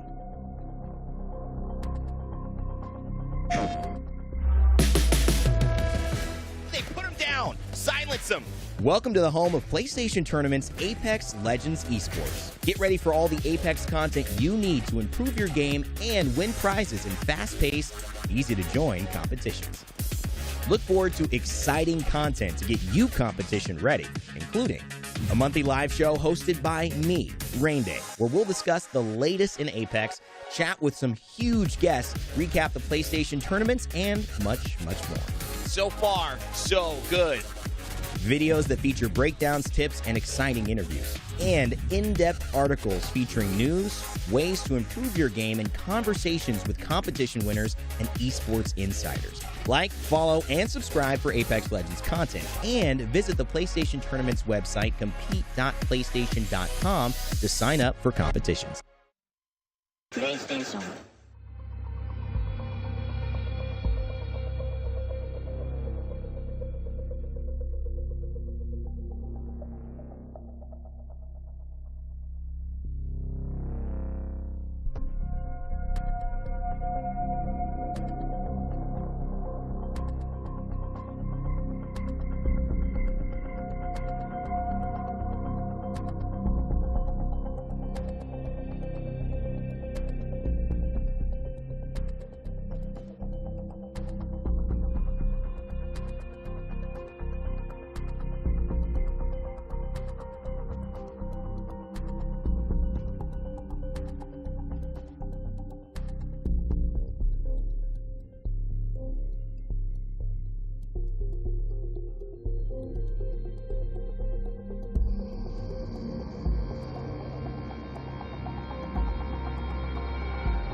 Here we go again. It is time for some more PlayStation tournaments. Apex Legends Masters Circuit. We're up on Game 3. And, of course, if you're just joining us, welcome to the broadcast. We are in our final day, our penultimate broadcast for this Masters Circuit, because the only one coming up after this is on July 28th, where we crown a Grand Finals champion. But as of now, it is time to play Game 3 and through the rest of Game 6 to decide who will win. It's been One Clip Wonder and Rollers so far. My name is Rain Day. I'm joined by Girl. And Girl, thoughts on Rollers? I know we just saw the replay of Mimo and that incredible ultimate into Arcstar follow-up. Good teamwork for sure. Mercenary getting picked back up into the lobby a little bit late, getting revived. But those arc stars were so good. And getting the stick on a team in a corner, there's nothing better to see than that. The amount of damage that was output in that moment alone, it looked like it was 500 or something like that. But it's still a tight game. Gorilla Grip gang at 34, only 4 points ahead of the Ultimate Lovers Trio, which are at 30. One Clip Wonder catching up with 26, and Rollers MX at 25. It's a nice way to put it. Catching up indeed. Well, these teams have a chance. Obviously, at the back end, we'll start to see how this shakes up. Some teams showing some potential. Placement points for Sura Supreme seems to be the way to go. But not a lot of elims. That is actually the theme with 11 through 19. Only one elim for the top bottom teams or the bottom 10 teams. So I think that's maybe the story more so. There's just a lot of really strong talent in the top 10, and it's tough for some of these teams who haven't found placements to really fight against them. And so we'll see if that changes. Do you think there's anything to remedy that, or is that just the nature of the competitiveness of this lobby that we've got? Yeah, that's what happened. Some of these teams have been 50-50, losing their contests. Some of these teams are newer to the qualifiers in this master circuit, so they have to find their groove. Maybe it's their first tournament playing together. There could be so many factors going into this tournament. Maybe it's the jitters, the tournament jitters. I personally get those. And if you have a bad start, it's hard to make a comeback for some people. Some people just go down and spiral down that hill. Some people are able to make that comeback, and it just takes some talent to be able to come back from such a difficult situation in such a short amount of time, right? So they got to do it. It's our last qualifiers. You know, it's interesting that you use that word, because I wouldn't have really associated talent with something that I would kind of consider more of a mental hurdle, where you have to find your way out of the muck and the mire into kind of the path that leads you down towards the promised land, or whatever you want to call it, you know, that final circle, that place where you feel good about everything that's going on. But I think there is something innate in a lot of these players. I think we see it more when we get to see face-to-face, kind of that like attitude that maybe isn't necessarily taught, but is just kind of born or kind of chiseled away at as they experience life. To be able to take a bad situation and turn it into something positive, keep people's heads up, be a leader, and get your team out of those tough situations. And we're going to find out if somebody in that bottom side of that 10 has it today, because awaiting them could be a moment that they never forget in our grand finals coming up. But they're going to have to earn it. They're going to have to prove it. They will have to pull themselves up by their bootstraps and make it happen. No one's going to give it to them. No one will give it to them, indeed. There's just too much on the line for people playing nice. I know in our LAN event, you know, we did have some people playing nice, as we saw some disconnects, and Imperial Howl saying, hey, don't shoot at them. They disconnected. We're not going to take advantage of that. So that was really nice to see. I saw the clip of that. I didn't see that live, but yeah, I definitely saw the clip of that. But you didn't see it live?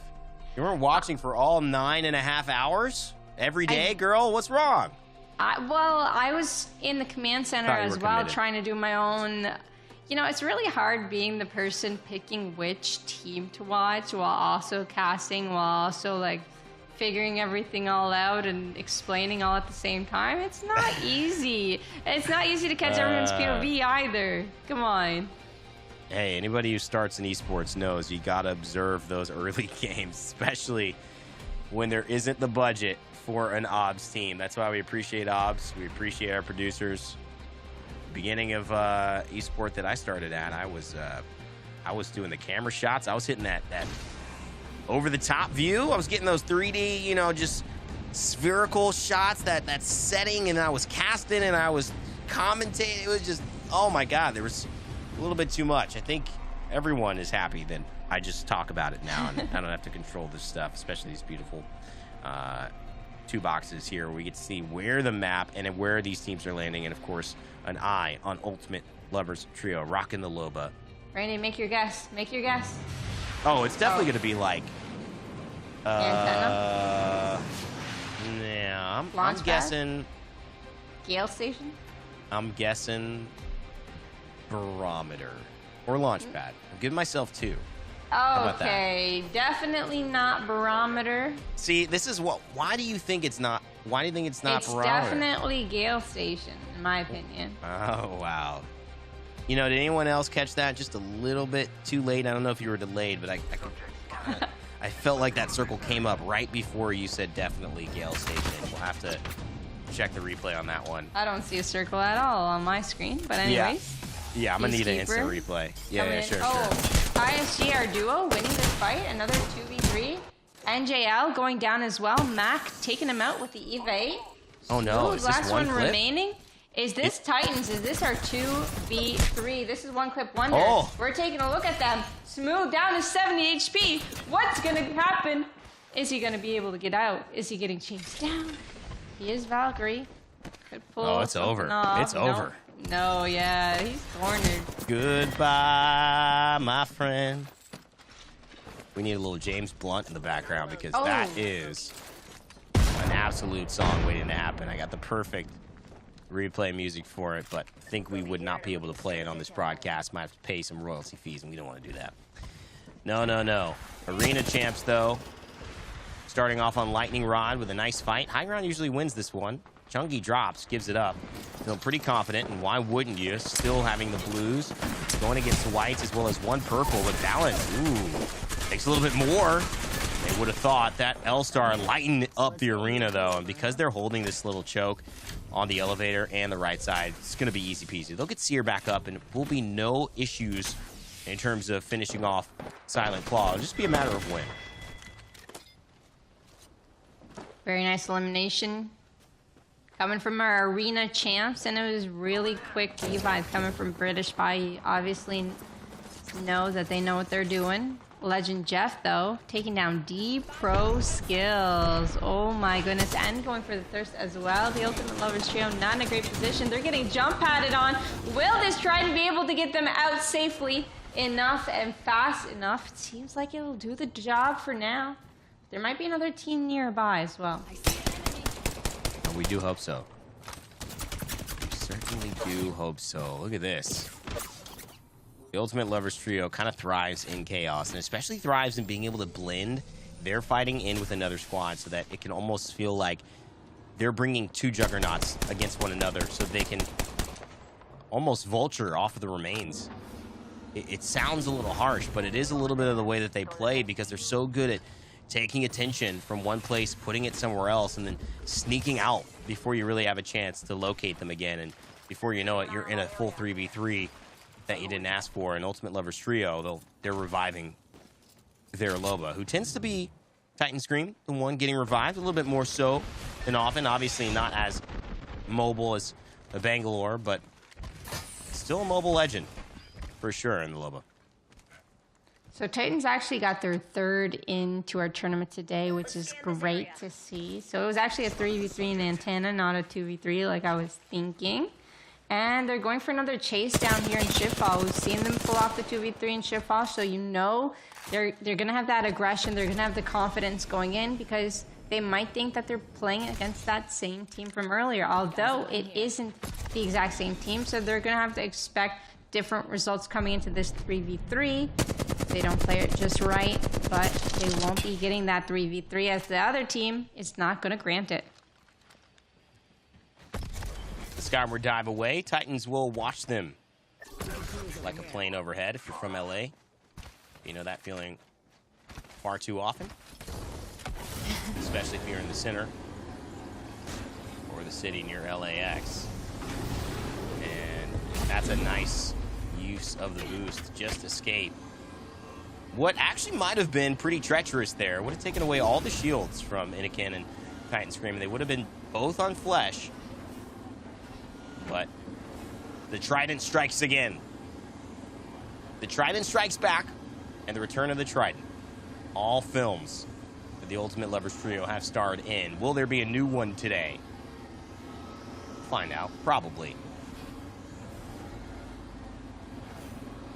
Are we going to be able to get a safe revive here in Barometer? Well, it's definitely going to be a high revive if they go for it. Or they might be thinking shipfall. Maybe fish farms. We won't know until we see it because we're seeing a fight here near shipfall. Titans take down another 2 players, meaning that they've got 5 kills, I think, under their belt this game. This is really good. Very talented and skilled individuals. They notice there's a team on the high ground. Gonna go for those thirsts, make sure that those 5 kills are warranted and the points are going to their name. Nice shots with the charge rifle. Absolutely love what I'm seeing here. Ultimate accelerant here. Titans putting together some nice play. And some really strong team fighting, Deadbox here. which is always a good sign. And again, in our top 10, we've seen teams able to get kills, able to have strong 3v3s. Now D-Pro, Titan Scream, and Anakin are back up alive, and it might just be Titans that they run into.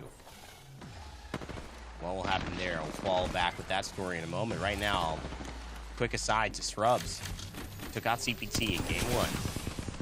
Now having a chance under pressure to try to fight and stay alive here. It's going to be a focus of attention to buy some time and get some information. In fact, that's the exhibit. So the ultimate from Seer, just to pinpoint where people are moving towards. Those footsteps down below tell the story, don't they? They don't tell how it ends. Vibes carries. Gonna risk this one. Team already engaged. Oh! Didn't realize there would be one waiting. Even I got a little surprised there, but that's a really nice focus of attention. And you know what? Just going for the finish there. 1 KP, but it's also an armor swap. And I think Vibes has to be very, very careful here. What is there to do? You could use the door and block it out, but there's a window to escape. How aggressive do they want to get? Not aggressive enough. Vibes will have an opportunity to make this happen. And no Q yet. Almost a Q. Can he hit it? Hit it. Hit it. Hit it. Does it cancel? No, it doesn't quite cancel the revive. Vibes just a second off. And we'll have to abandon the rest of his teammates on Scrubs. But maybe there's a gift awaiting. A phase breach brings 1, 2. Oh my God, Vibes! What a gift! It's Christmas Day, and suddenly 2 kills fall in his lap after the inability to get the other 2.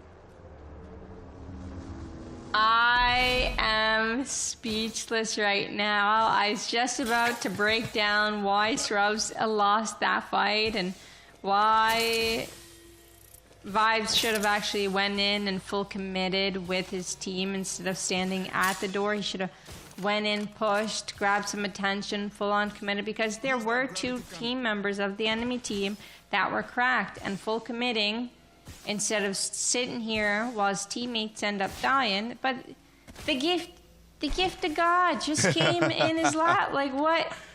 You could not have guessed that. I mean, if anyone was going to project that and tell that story before it ever happened, then, you know, I'd be giving them a big follow on Twitter and asking them for some life advice or some life predictions, because that was crazy. And you might even be able to get those banners too. Yeah, I mean, that's kind of the more interesting part about it. Just the setup and the surprise. Vibes and the rest of Scrubs maybe laughing that one off. Hopefully the banners allow them to keep smiling. Outsiders getting into the Trident. This is how it looks when I get into a Trident. Just chaotic. I take more damage getting in than going anywhere. And decide, you know what? This ain't for me. So I don't know how Ultimate Lovers Trio do it so often, so well.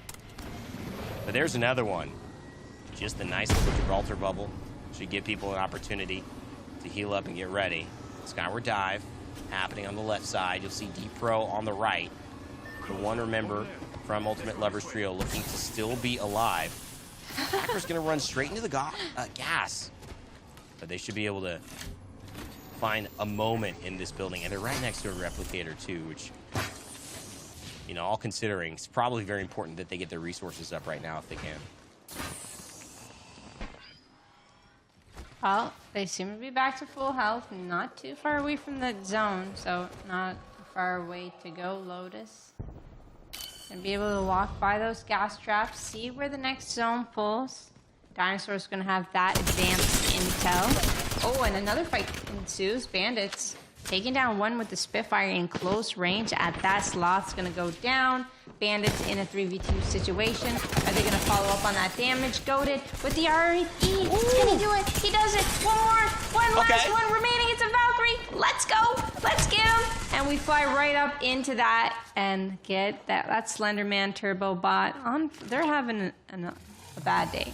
Yeah, not what they want. Like, they actually saw the Slender Man there, so I think they're going to want to reset. Maybe even reset the name. Either way, Gorilla Grip Gang. GGG, Triple G cubed. Having some success. Not a lot of fighting this game, but I think this is the type of team that can win games. Sometimes that's what you need to demonstrate earlier on.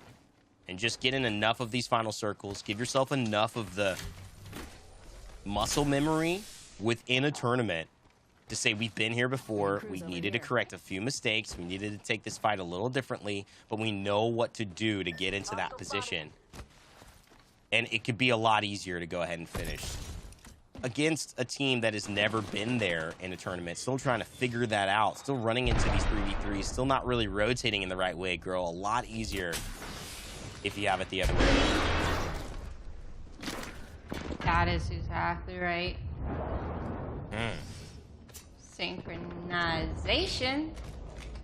They're in a 50-50, and Ultimate on Horizon's been wasted.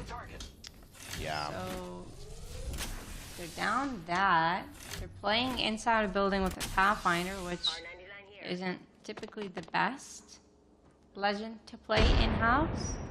And they've got Valkyrie, which is great. She can fly up top, in the middle, and at the bottom all at once, so she could juke out a team. Yep. And here comes the EMP. I don't know if that's from the squad nearby or from the squad just across from them. But they are in really good positions. They don't want to overcommit.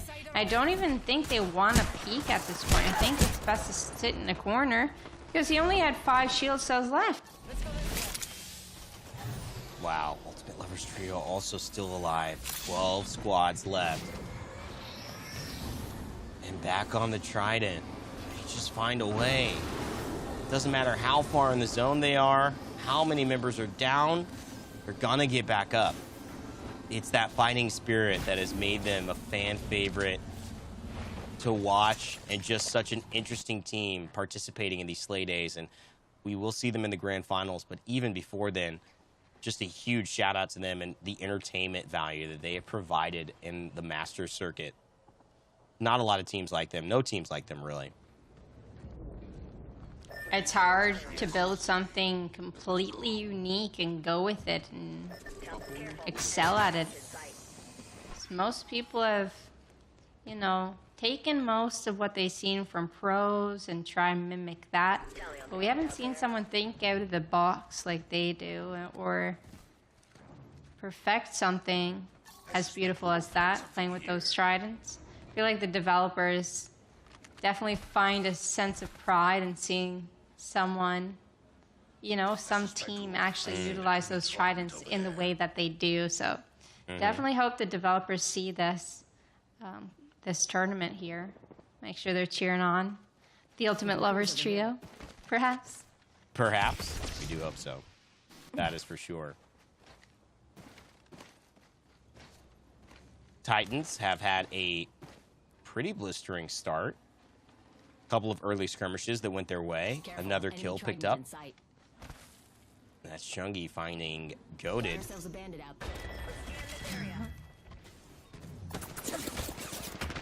And Arena Champs under fire.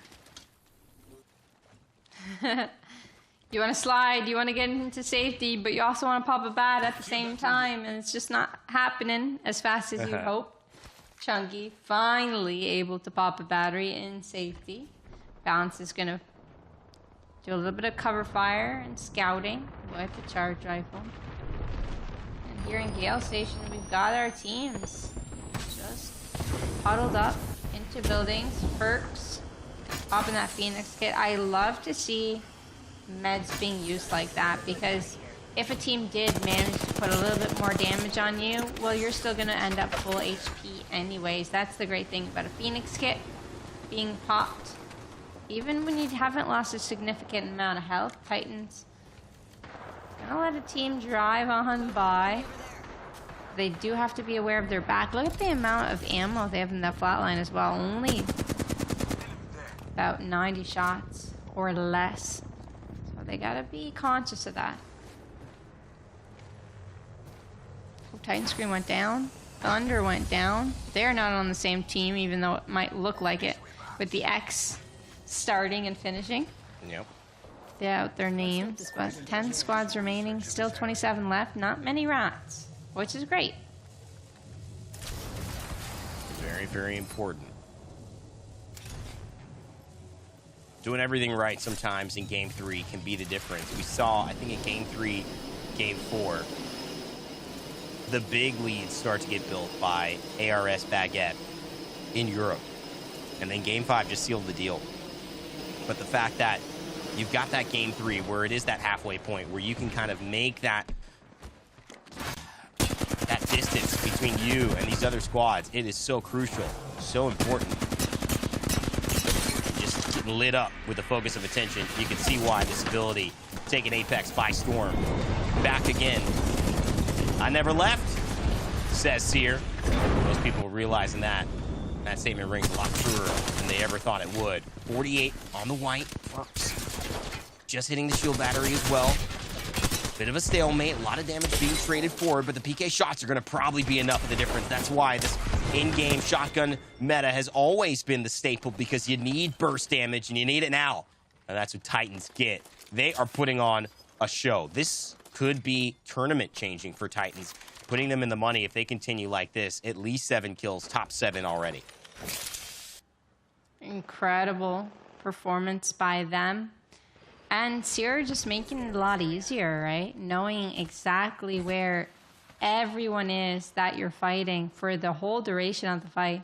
It's just something you really can't counter. I like to see maybe Apex put in some ghosts or some legends that don't get detected. That might actually spice up our Battle Royale here. But for now, Arena Champs, our 3v3 champs. Gonna take a spot. After Die is ratting nearby though. And they do have a Seer to spot that out. Oh, I think the Seer did spot that out. Uh-oh. But Titans are ready to pounce on this one. Gotta reload that PK though, brother. Very, very important. You don't mess up on the little things. It could be so easy, especially when there's all this chaos happening around. And look at this, Rollers continuing to roll. Mercenary finding several kills. Only 5 squads left now. 2 have dropped like flies. Rollers MX are winners of last game after Memo's incredible gravity bomb play. Continuing to push the envelope and try to build a lead up at the top. But Titans are in a position to maybe have a rebuttal. How much of a rebuttal we'll find out. That's a pretty good start. Nice shots there. It is not going to be Titans who pick it up. It will be third-partied. Synchrium will find the Valkyrie, but it still puts Titans positioning into a stronger spot because, of course, now there aren't as many pushing from above, and they can kind of be pretty confident in holding this one. I think they got a revive off. They're trying. Pretty good for Titans because eventually they're going to have to fight. 40 seconds remaining. All 3 up there on top. 10 seconds for another hit scan, but we do have ultimate. We need to figure out what we're going to do and when we're going to do it. 25 seconds, the zone is going to hurt. You can't heal through the zone. You're either going to have to fly into the zone or take this fight now. I don't think I can see it any other way. Well, as you mentioned, there's a few seconds left, and everyone is just waiting. But maybe the team who seizes the opportunity is the team who will be glad at the end of it. Throwing those caustic canisters in there, it's not really going to matter too much, is it? Because you're going to have to take those back with you as you go to your new spot, and a new spot will have to be had. But still, the patience, I guess, to finish this fight. Don't look at what's on the other side of it. Look at what's right in front of you. Right in front of Ferks. Just a couple of shots of the Havoc and maybe just causing trouble. And I think that's the idea. Let's get some plays. Let's get some knocks. Let's get a couple of assists so we can hopefully finish and add to the tally. We've already had a good game. How good can we make it? As they are running into Rollers, and I do not think that is going to work well. It could be Rollers. Yes, it will be. Who cleans up our squad coming out of that little armory area. And now Arena Champs versus Rollers will be in a straight 3v3 for the win. It's hard to say who has the advantageous position. Could it be Rollers? Seems like they have more cover. They have more ground as well. But it could just be close. Let's take a look at what we're working with. We're working with Horizon, Seer, Valkyrie. So we don't have that Gibby Dome. We don't have much defense to work with while we're in that water, so it might just be a straight gunfight from their perspective. And it looks like they want to start the gunfight. They don't even want to wait for it. I like this much better. You don't have a chance for anything to really apply, and there it is, another black hole with the Arcstar. Memo and Tuajado. Absolutely. Playing back and forth. Mix it up like salt and pepper. It tastes good on anything, and it certainly tastes good in Game 3 as they take back-to-back victories rolling through North America. Incredible! We're seeing back-to-back Horizon Ultimate wins here. So we're seeing a little bit of a trend where the Arcstars, Horizon Ultimate, and the aggression coming in from these teams, taking the win off of their belts into their trophy case. They're just doing whatever they can to pick up these dubs. I love it. I love it, too. I mean, I think they're getting excited about the fact that it is the high ground that wins it. It is the easy walk in the park because of positioning. They don't really have to fight a full squad until the very end, and by that time, they've got all of the ultimates, and they've also got all the high ground to poke from. That 30-30 from Memo puts a little bit of pressure under them, and they know we're not walking out into this water. And if you're going to stay in one spot, and we're going to stay in one spot, it's basically who Horizon ults, who Arcstars, who pushes first, because we know where you're going to be. And I love that decision-making by Rollers MX to just go ahead and say, it's going to be us who take the fight to them. We will create our own destiny. We don't want to wait for our fate to get the better of us. Yeah, and we don't want any surprises coming in that ocean, eh? So we didn't have those defensive characters. Why not take advantage of the offensiveness that we can provide as a team? That's and that's right. what they did. I mean, that's actually better said, girl. The fact that they're not running any defensive characters, you almost got to be first, right? Yeah. You got to be the first to initiate. You got to do what you can because you don't have that backup plan later on. You know, you take damage, what are you going to do? You can't hide. You have nowhere to hide. It's just you're not a little fish. You can't swim in that ocean. You're going to be caught off guard. So them doing that and initiating was perfect. Titans taking this spot away. Seer Ultimate, again, big factor in a lot of these games. Unfortunately, it was hard for them to get out of the position that they were in. They wanted to fly away. They just couldn't get the team on their back to just go someplace else. And that ended up costing them both. They had a really good game, though. I think Titans is going to be very happy with that.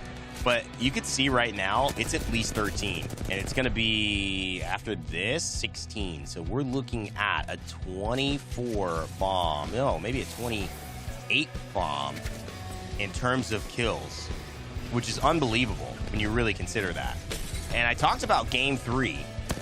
This is exactly what the key for how ARS Baguette set themselves up for the win, and almost the fact that no one was even chasing first. It was this kind of a performance again and again that then put them out of reach of everyone else, and certainly a phenomenal game. We talked about 16. It was even more.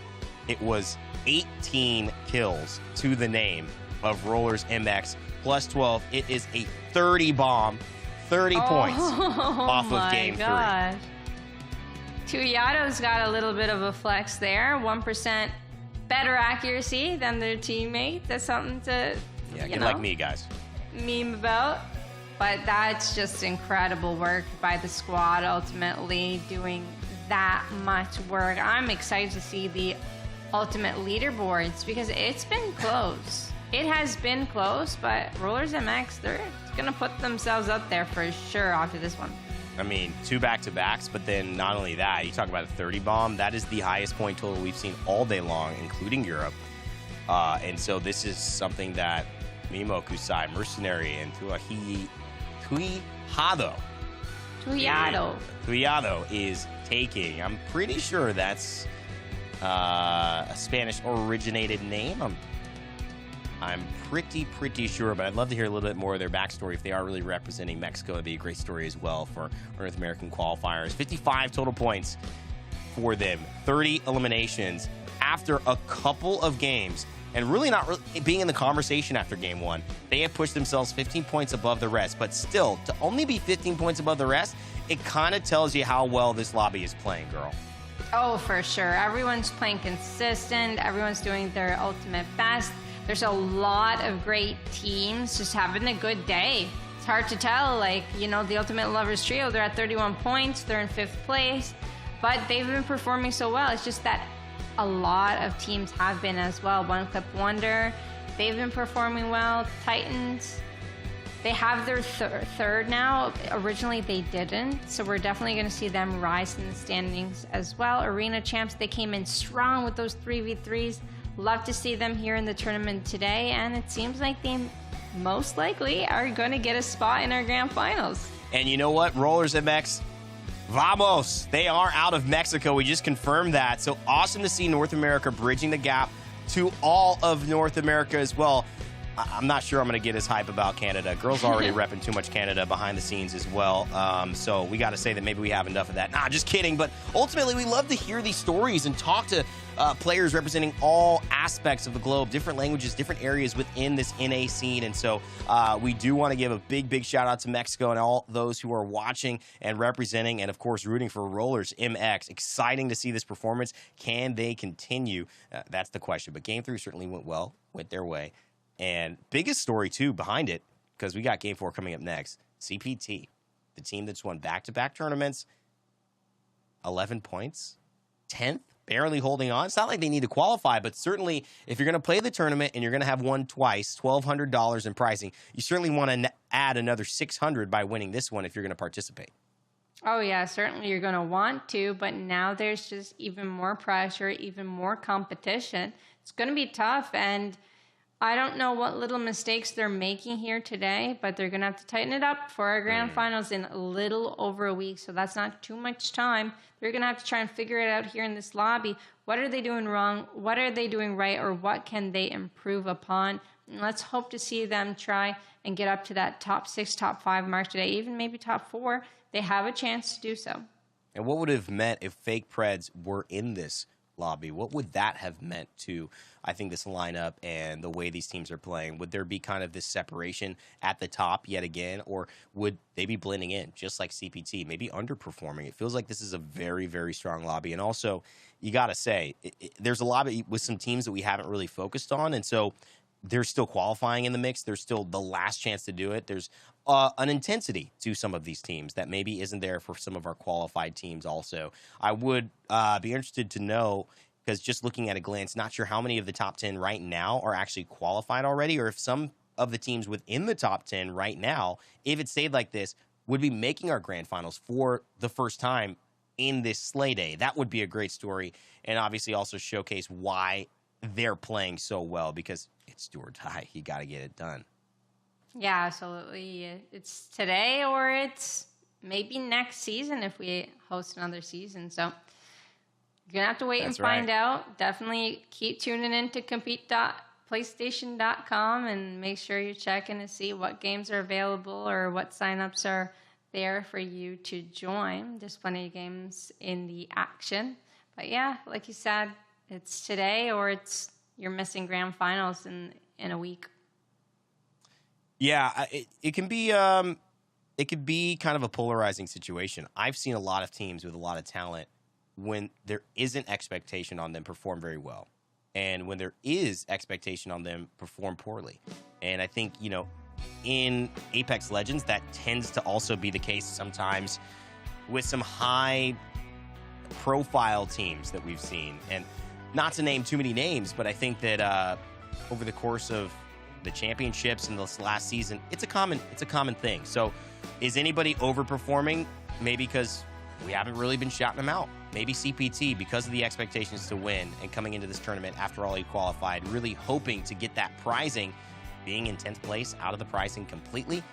Maybe that's part of the identity there. We'll have to talk to maybe Logan, whether dropping in, or maybe we won't get the chance. There may be somebody else who we invite onto the show. All good stories to be following along as we head into Game 4. We are officially over halfway, and we get our character select screen. What are we thinking, girl? Well, we're thinking, looks like same old, same old. We're seeing a lot of the same legends. We got goated on the Wraith. We've got a Revenant. Oh, hold on. Are you taking a look at CPT? Uh-oh. Revenant, Octane, the Mad Maggie, was it? Oh, that's going to be something. They're looking to fight. They're looking for some action. Okay. That's going to be something to follow through in this lobby. They were, you were calling them out, and they heard you. Okay. You know, we're on a delay, so they couldn't have heard me that fast. But I think maybe the sentiment was there. I think they also shared my thought process, right? Which is like, exactly. Hey, halfway done, we put no results on the board. I mean, we're here to win, guys. Why are we here? We've already qualified, so we don't need to qualify. We just want the cash pricing. We want to assert ourselves. And rightly so, you know, but that's the bigger task. I mean, that's almost why when you look at teams right now, like TSM, I don't really blame the results as much as I kind of acknowledge how insane it has been for the results that they've had for the majority of their career, with everyone vying for that top spot to still continually win and be in that stage, those bright lights with everything rooting against you, but to still come out on top. That's rare. And, you know, obviously, once you are the team everyone wants to beat, it's even harder to hold that spot. And I think CPT knows they are the team to beat.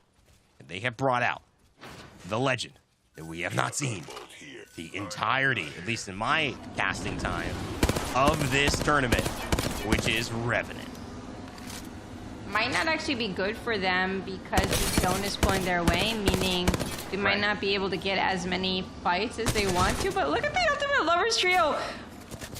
They're hunting down inside of the Trident, actually hitting their shots while moving and going full speed on this thing. So very impressive by them, but it looks like they're going to back away for now.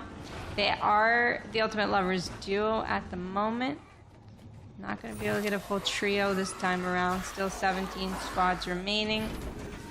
And I wanted to note CPT, that Revenant skin looking fine, as well as the heirloom. I actually thought in the beginning the heirloom was so big, but it's just so fun playing with an heirloom. It doesn't matter which one it is.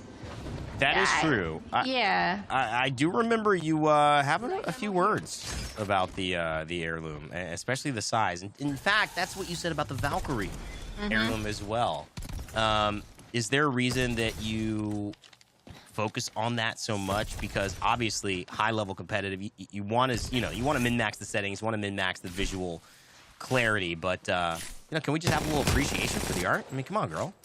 Relax we can, but I'm very technical when it comes to these things, okay, Randy, okay? Let the people have fun. Very nice thermites, though. That's technical. Those are going to get some cracks, potentially even close to a knock there. Take a look at this Wraith. Going to go down all at once, all at the exact same time. They're all out. Together, if we're going to play together, we're going to die together. Ain't that right? And now I figured it out. Tuahi Halo. There it is. I was missing a syllable there, trying to blend it all together. Tuahi Halo. There it is. No, we're trying.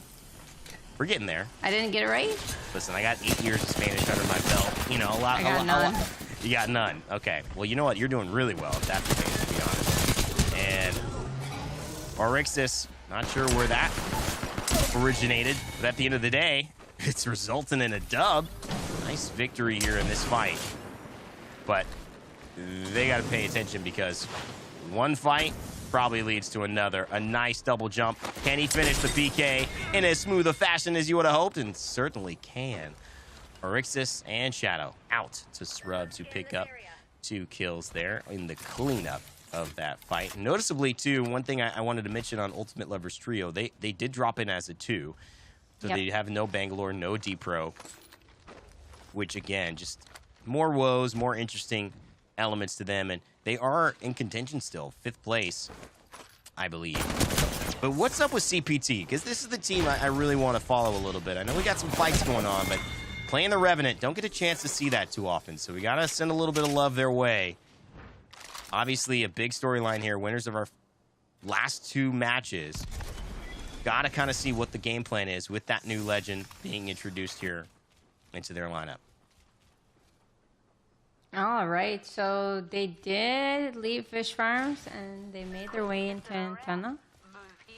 So Doesn't look like they've...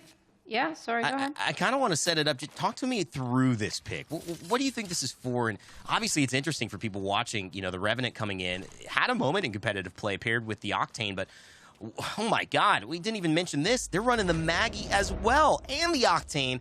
This is a really aggressive composition. You kind of walk us through this. Right, so you always want to pair Revenant with a mobile character, and Revenant used to be known for being paired with Octane. So you could pop that ultimate, all of you can go at the same time in that ultimate and try and get a kill. And Mad Maggie just, I don't know if it's overkill, but it's really good because her ultimate could just be able to get a very clean wipe on a whole team in a building. If there's a lot of people camping somewhere, they're going to be able to initiate very well. But oh my goodness, Noe going down to Kino Simp 69 with the Spitfire. Cordero, last one remaining for their team, doing massive damage. Going for the Thirst because if he's going to go down, he's going to go down with a couple kills. Has 2 kills, 120 damage, 150 damage, takes one down, but ends up going out for it. Unfortunate. The damage output was so good. He was just outnumbered.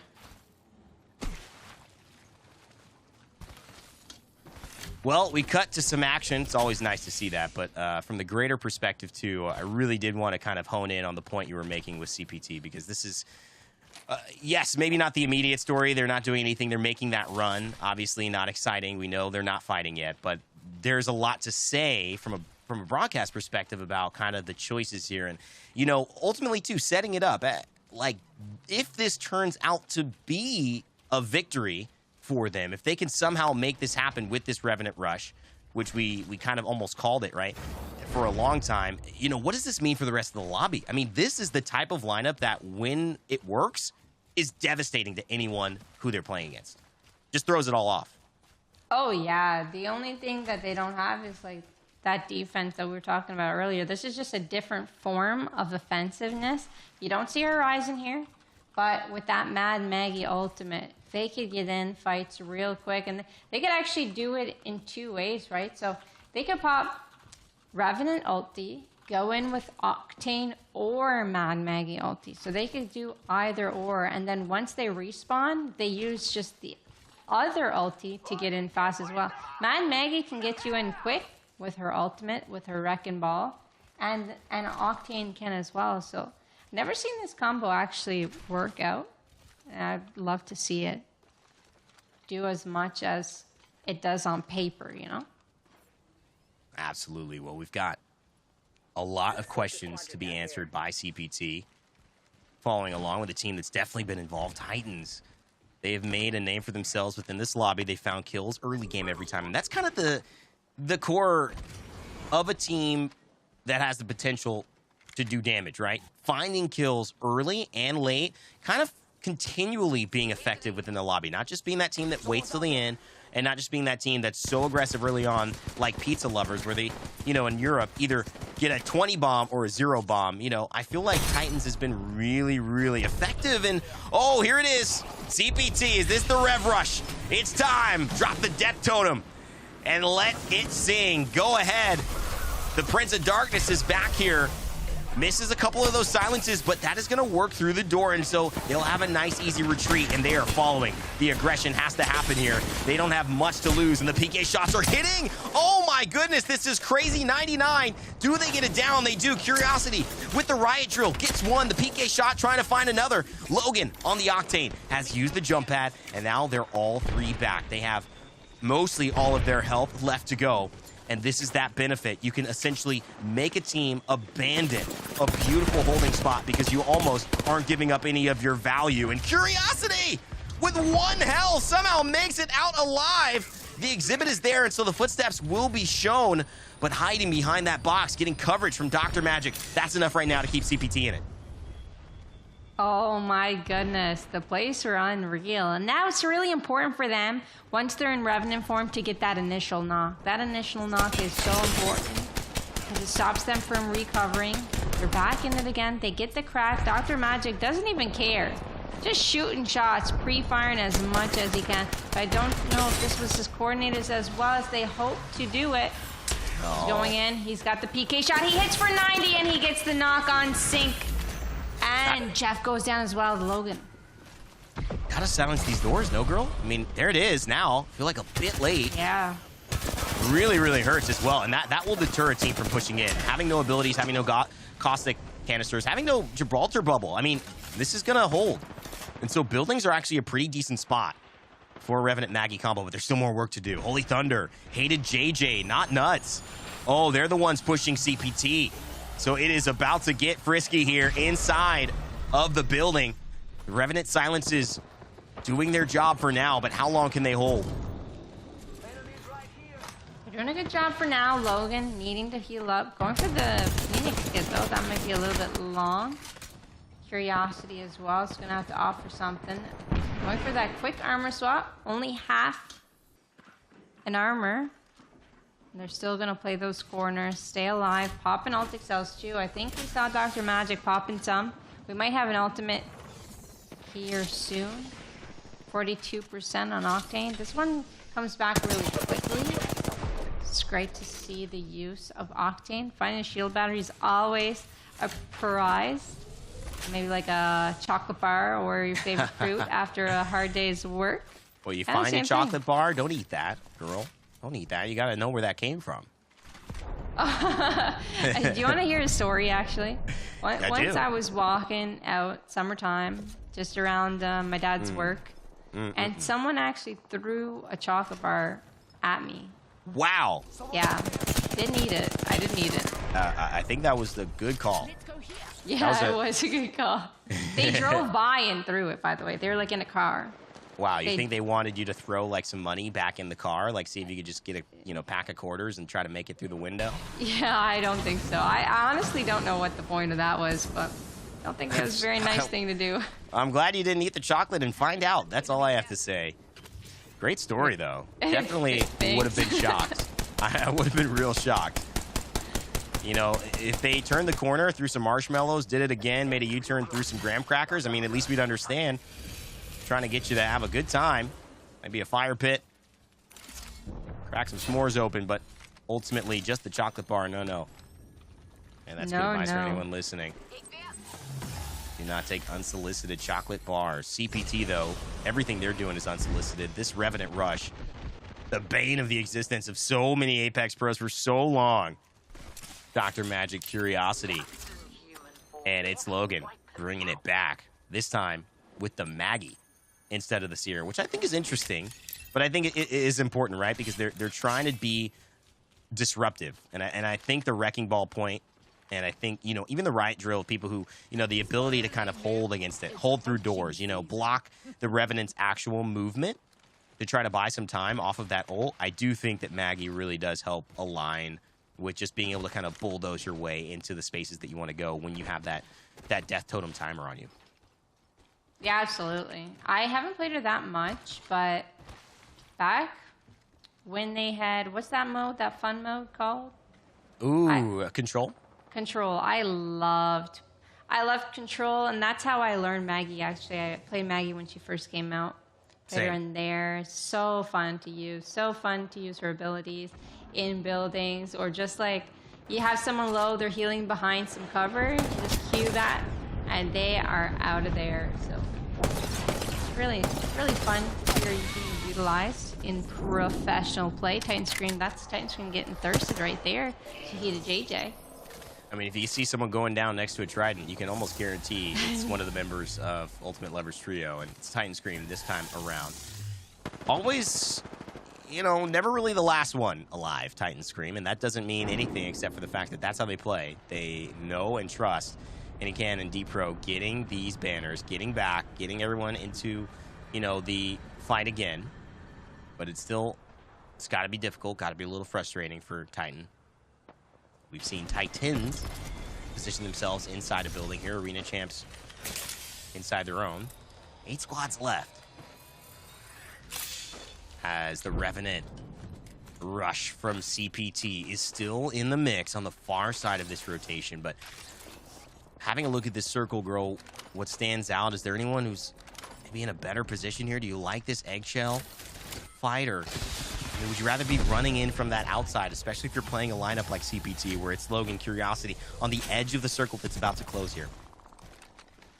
I guess the eggshell is actually not going to be game-winning position, as opposed more upwards. Rollers MX, where are they right now? Oh, they're outside. They're on the far left as well. Yeah, they're on the far left, so they got to make their way in. They might be getting gate gap. Can't say they're in the best position. Honestly, some of the best positions in that zone aren't even being occupied. Yeah. Yeah, that's true. Well, at the end of the day, too, sometimes, you know, I just find that there is that kind of weird give and take of the fact that the best position is eyed by so many. And it just brings a lot of attention versus some of these teams on the outside that can sneak in, pick up kills, and suddenly have their entire back clear and everything in front of them. So I do like the risk that's being taken right now. Mimo and Rollers MX, they've won 2 in a row representing Mexico here in this North American PlayStation Tournaments Master Circuit qualifier to get into the grand finals, taking this flank. If they can clear Arena champs, they've got the entirety of the map in front of them. Nobody behind, and that's an exhibit. This looks like it's on the side of balance, I would think. But actually, no, it is going to be on the side of Memo and the squad. And it's going to be Chunky who actually goes down first. This is unbelievable. Duahihado finds the early kill there. CPT also getting into the mix, not necessarily in this original fight. They're attacking their own building, and they've got their own plans as well. Logan going to be the first to get kicked out of the Death Totem rush. Curiosity, the last one to enter, and this is where that riot drill comes in. We talked about holding doors. Well, look at that! Oh my God, the Wrecking Ball! Doing exactly what the namesake says, and there's 1 down, 1 kill, not Nuts Falls, but look at CPT in the damage that this squad can lay out onto the battlefield. Was the kill stolen by another team? It did look like it went to Toasty Ninja from Shrub, so very interesting. See them get that kill. PK is going to come out, 27 damage. Crown King. Are we going to see Crown King get crowned in today's games? Very possible with the amount of loot, the position that they've got, and they've been doing pretty well, I would say, today. Shrub's having a pretty good one. You're right. They did push in at the other side of that building. That's why that Wrecking Ball is so devastating as well, because they were getting it from all different angles. And that's the problem with CPT, or at least the problem with the rest of the lobby allowing CPT to be in the position they are. They have nobody that is going to pressure them on a Death Totem when they return. It's because they've taken edge and they're playing in front of them. And we talk about this, the other team that might be the most threatening, Rollers, also playing edge. It's Duahihado who finds NJL. And this is a good moment for Shrubs to show their worth. They've got to clear their backside if they're going to feel confident in this building. Otherwise, the same thing that they did, stealing that kill from CPT, it's going to happen to them, and I think it's happening right now. I think Rollers are the ones attacking Shrubs, and they're going to have something to do. They're also getting attacked by CPT. Oh, this is terrible. This is literally exactly what they did, except now they're in the middle of it. Yeah, you're absolutely right. That is exactly what granted them a kill earlier, and now they are in the unfavorable position. CPT doing really well, has that Mad Maggie ultimate again, and they're watching their backs. There is a team using that jump pad just as they did earlier. They're trying to get the fight on starting, but missed the Kraber shot. Logan hitting some R3 one-shots, but it's not going to do that much damage. It's just tickling at this point. Curiosity trying to heal back up. 5 squads remaining, and it seems like there's a little bit of silence. Tuiado, though, goes down. Wow. And that's hated JJ. I think that's Gorilla Grip Gang who finds that kill. So Tuiado in trouble. There's another jump pad, though, and this is the flexibility that they needed. They have to get into these fights. And the bubble's going to be their only respite here, but they got to play against a team inside and on the wall, so they're going to get hit. Dr. Magic taking one? No, just lucky enough. The defensive bombardment from the Gibraltar actually goes away. So Dr. Magic on the high ground, almost committed, you could say, has 2 rev silences. And so that is going to help close some angles. And there it is. You see the angle close right there. It's going to force an outside push or keep them very, very content. Props to Srubs, who have fought their way up the stairs and kind of held this building, but you can tell this is where everything is about to unfold. 28 seconds left, 4 squads, and somebody's going to take it. I'd almost want an armor swap here on the staircase. I agree You know, you do see that death box, but it could be dangerous while you're doing it. You could just get pushed at the exact same time. Oh, and now we see the death totem being pulled out. Logan going in first. And he's going to be able to put some damage down. Does the Rampage do enough? Yes, it does. They get a first knock on British Pie here. Going for that thirst, and we don't see anyone else in the vicinity just yet. Smart plays from Dr. Magic. Hits a little bit of the bullets, but hits a reload. Knows it's not important to finish off the character who's already been down.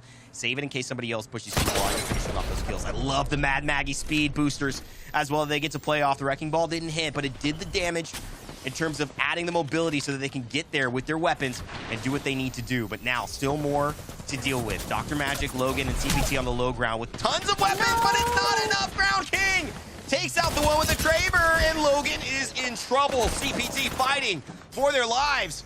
And with as much resistance as a piece of toilet paper in the wind, they are not going to be able to hold it out. Memo Kusai on the side of Rollers. They've won 2 back-to-back. Can they do it again? I think it's a 1v1. No. This is the only one alive here.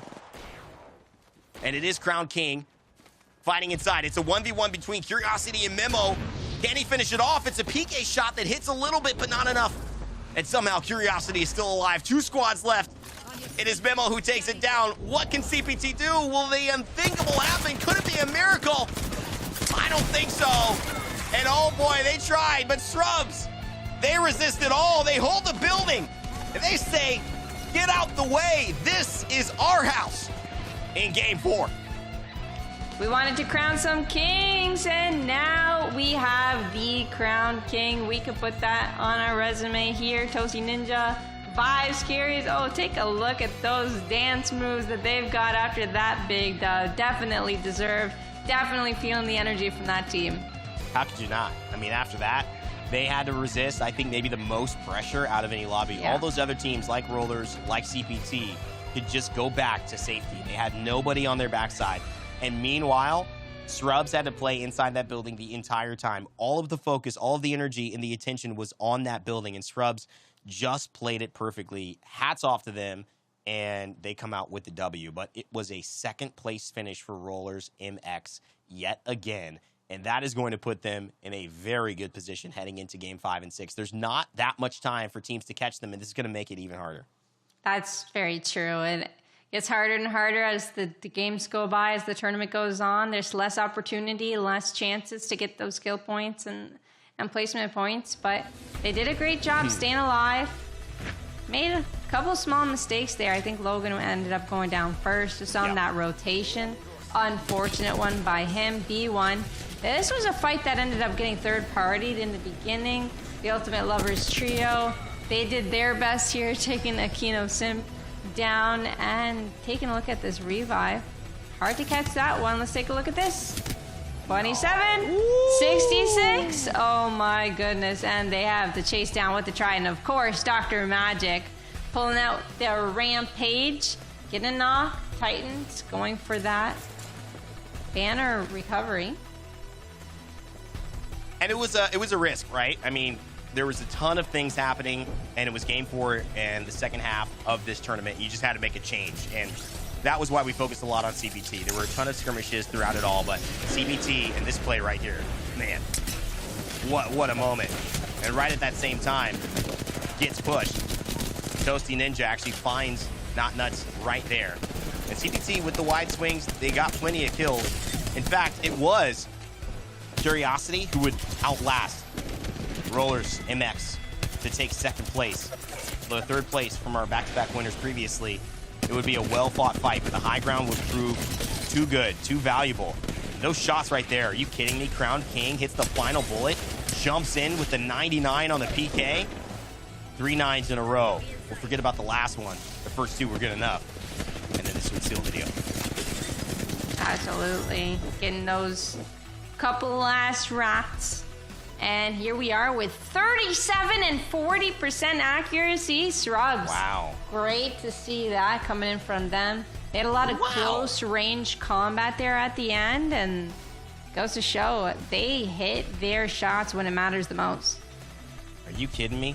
I mean, almost 1 out of every 2 bullets right there hit by Vibes carries. Certainly carrying the vibe for this squad. It would be Scrubs who would take this game and obviously take game 4. But I wonder where that puts them, girl. Oh, yeah, that's going to be hard to say. I don't think they were too far down on the leaderboard. I know they've been a little bit consistent, so we're going to find out just now. So Scrubs making it to 6th place, Rain Day. Not far off from making it to 4th. Take a look at that. The only 4-point difference. But what I like is that they're in the fight for the money. And you know what? Even One Clip Wonder is still in that fight. Arena Champs and Gorilla Grip Gang, hats off to them for making it into 2nd and 3rd. 300, 150, as well as Titans in 4th, respectively. Ultimate Lovers Trio just out of it. CPT, though, climbing back, and that's got to be scary. They went from 10th to 8th. If they jump from 8th to 6th in Game 5 and 6th to 4th, they're going to be in the money. That's what they need. They are winners of back-to-back. Can they do even more? Certainly, it looks like Rollers MX may be claiming 1st place. If they can put together another top 3 finish in Game 5, I would call it right there. But that remains to be seen.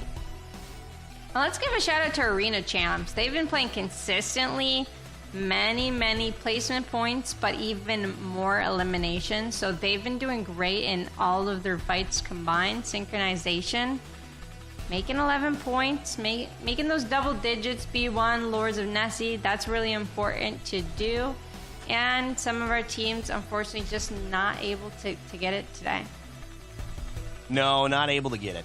But you got to look at the teams that are involved but not finding those kills. At least most of the teams, 16th through 11th, are the ones who are able to, get some elims. Maybe placements aren't going their way, but I do think that that's a good sign that you're winning some fights, you're picking up some KP, you're rotating at the right time. You're being selective enough to where it's working out. But there's still 2 games left. We don't know how it's going to happen. In fact, if you know that you want to be involved in more of these, if you like what you're seeing, or if you want to actually be the ones who we're talking about, compete.playstation.com has all of your PlayStation tournaments needs, from getting involved in that prizing, that cash, or simply making yourself available and integrated into the competitive community that PlayStation Tournaments has been cultivating for years and is doing such a good job of. Check it out, compete.playstation.com. We are newly adding in the Apex Legends Master Circuit. This is Season 1. There is so much more on the horizon for Apex Legends fans and competitors on PlayStation. So check it out. Get involved. We want to talk about you. Compete.playstation.com has all of your answers and information. We're going to take a quick break. When we come back, it's finishing the tournament time. Game 5 and 6 to determine who is going to our grand finals in North America. We'll have the lobby set, and we'll have our first place cash prize ready to be handed out. Coming up soon.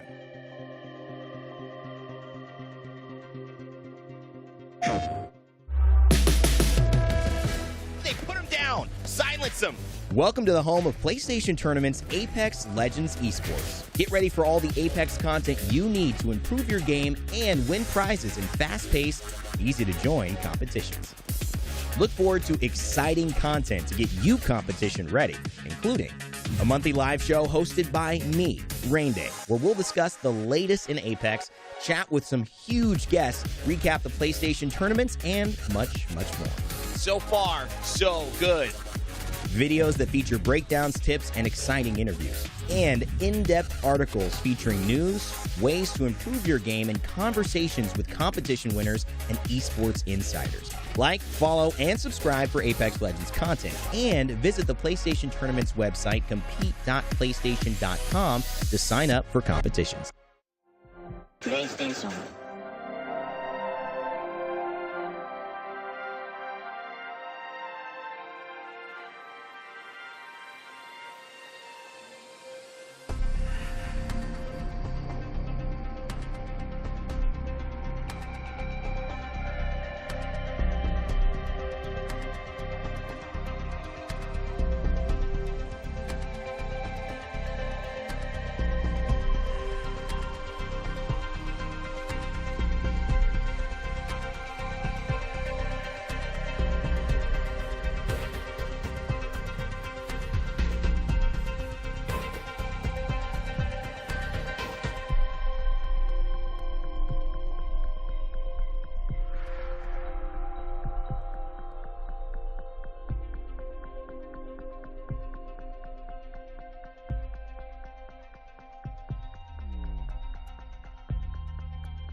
Welcome back, ladies and gentlemen. That is the last break we will take until we crown ourselves a champion here in Slay Day number 4 in North America, and we set our 10 in our finals for our grand finals coming up on July 28th. My name is Rain Day. I'm joined by Girl, a streamer, caster, and friend who has been helping us along the way continue to get this game and get this community in Apex Legends with PlayStation underway. It has been phenomenal so far. We've seen rising stars. We've seen dramatic moments.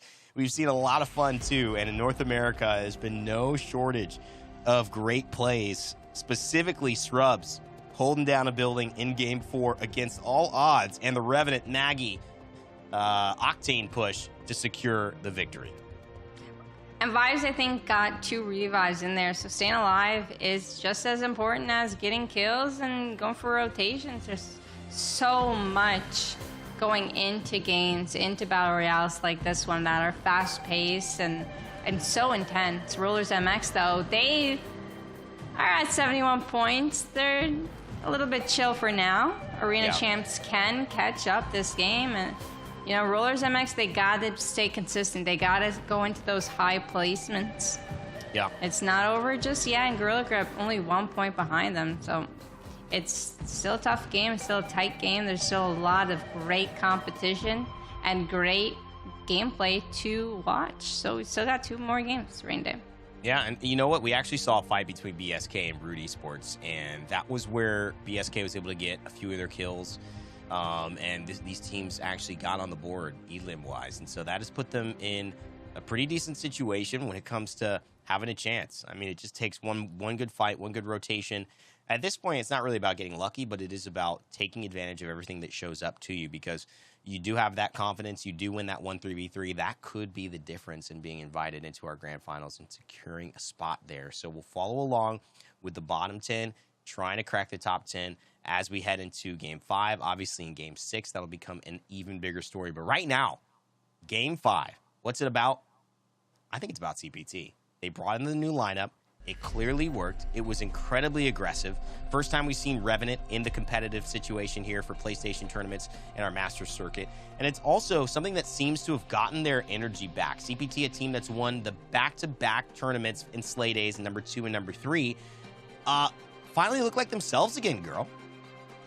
Oh, yeah, most definitely. And I'm not 100% sure if they're going to maintain that legend composition that they used to get that confidence and momentum back. So we're about to find out here if CPT are going to continue with that or even try something else, try something new. Anything could be possible. But it seems like they had that strategy up their sleeves. Like, it seems like they were ready for it. Oh, take a look at this. We've got a fuse. Slenderman, tired of dying, going for that fuse gameplay, but they are unfortunately a duo. What do we got? Yes, as you said, they're gonna continue with that legend composition. Well, I think to me it would be a little silly not to, only because, you know, they've been trying to make it work, right? And that was the one time that it did. So that would kind of almost be denying what's going well. It's like, hey, if it's going well, I didn't maybe think it would, but now that it is, let's run with it. Let's be present with the moment. And I think that's what they're doing right now. I can't say that it hasn't been something that I've wanted to see. It's spiced up the lobby. It's given us an opportunity to talk about some legends. And I always like that. CPT doing their thing as they drop down. And we begin Game 5 here. Just spotted someone else. All right, so it does look like there's only 1 team claiming the wall. No, 2 teams. CPT are going to go for that contestation there at the wall. Got 1 team Lightning Rod. Oh, wait, no. Yep, that is 2 teams, right? Couple teams dropping down at the south. Might see some contestation there at the mill. Maybe a little bit of fighting going on there. We do see a bit of fights mill and down beast early game. A little bit of third partying going on. Launchpad also going to be split. Fish farm's going to be safe. And here we go. The shots are going to come through. 1 crack. 20 flesh. 50 flesh. That's 50 HP left on top of their name. Curiosity is going to go in and do even more damage. They've got to push off of this. Nice. Yeah, damage that's already coming hit. in. Yep. You just love to see it. And there's the finish. Yeah, there is the finish. That was clean. All the interactions that we kind of wanted to see. That was one of the first things we thought about Maggie, right? The fact that her riot drill can counter the Gibraltar bubble. We see it in action there, and it actually really does force that Gibby out of the safety that the Gibby's playing around. Yeah, I actually haven't seen it used that often, especially in a situation like that. It's really nice that the developers made it to work like that, where it just attaches onto the Gibby bubble. Not a lot of people would think that, you know, it would latch on to something that was just thrown down, right? And most people would think it would only attach to an actual building or an actual physical wall, but even the dome works on that too. Yeah, it's great to see those interactions come to life. And you will actually even see it attached to a crypto drone, and you can actually fly it around with that drone, and it will do the damage, yeah, through the drone. So if you could fly it into a couple of players and they don't happen to shoot it, it will be pretty funny and pretty effective. But of course, anyone in this lobby probably going to shoot that drone that is sparking and creating noise and flying straight towards them pretty quickly. So I don't think this is a high-level tactic, but in pubs, it would be a pretty funny piece of content to check out. Maybe that's what we'll do, girl. Maybe we'll do that one and try to do that on some people in pubs. And that'll be our first collaborative content to kick things back off. Oh, that would be pretty fun. Who's rocking the crypto drone and who's rocking the Mad Maggie? I think I'm rocking the Maggie so that I can say that I did more damage than you at the end of the game, because we'll just be doing that the entire time. So I'm like good with that. I love crypto. I really do. You sit back, relax, pop open your drone. I actually am a little bit of a born troll as well. So going around with that drone, yeah, I know. It's hard to imagine just because I'm so professional and nice. But I actually do like it. Taking that drone around, scanning people, and laughing at them as I do so. You know, that really was the beginning of our friendship, when I crafted a turbocharger and you took it immediately and tried to pretend that I had somehow messed up. I feel like that does signify a little bit of the surprise. Getting to know girl. You can spend some time on her stream at twitch.tv/HeyGirl, correct? And see that. Just girl. Just girl. GUHRL. And that actually is a great way where you'll figure out, yep, professional and fun, but troll indeed. No troll going here with bandits. Oh my gosh, what's going on? It's a 1v1 situation. DQAD. Missed it. Come on. Missed it's it. The last shot. You can do this. He's missed won. it. He missed another what? one. And another one. He's got one more shot left, but he opts for the reload. Did the kid even heal? Oh my God. If he had healed during that, it would have been a different situation, but I don't think even he could have believed that he would survive that long under that many PK shots from that close a distance. But alas, it was short-lived.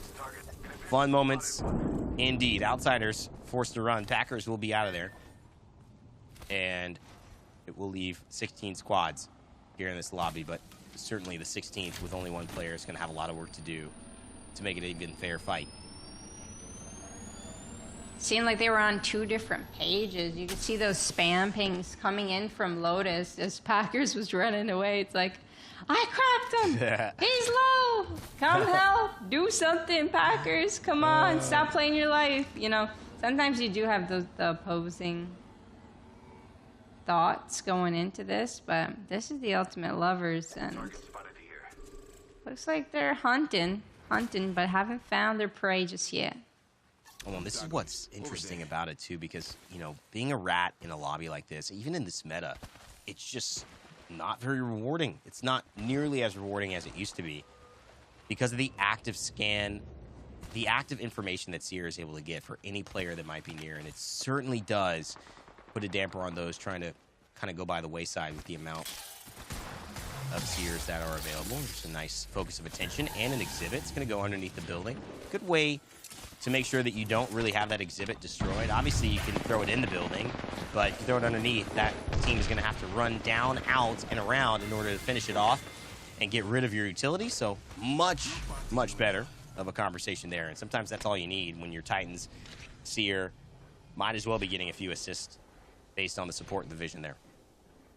That ever happened to you where you do 16 damage and your team kills the whole opponent and you're just like, oh, great, you didn't even need me. Keep it up, guys. You're doing great. Yeah, and then you know, the second I fight in a team fight, then we all go down. It's like, what's going on here? What's going on? You could 2v3 earlier. You could 2v3. Why not now? Why can't we 3v3? Yeah, I don't know. Maybe it's a mental thing. You think they thought you were about to kill them all, or maybe they were allowing you to have your pop-off success viral moment for TikTok. And I think so.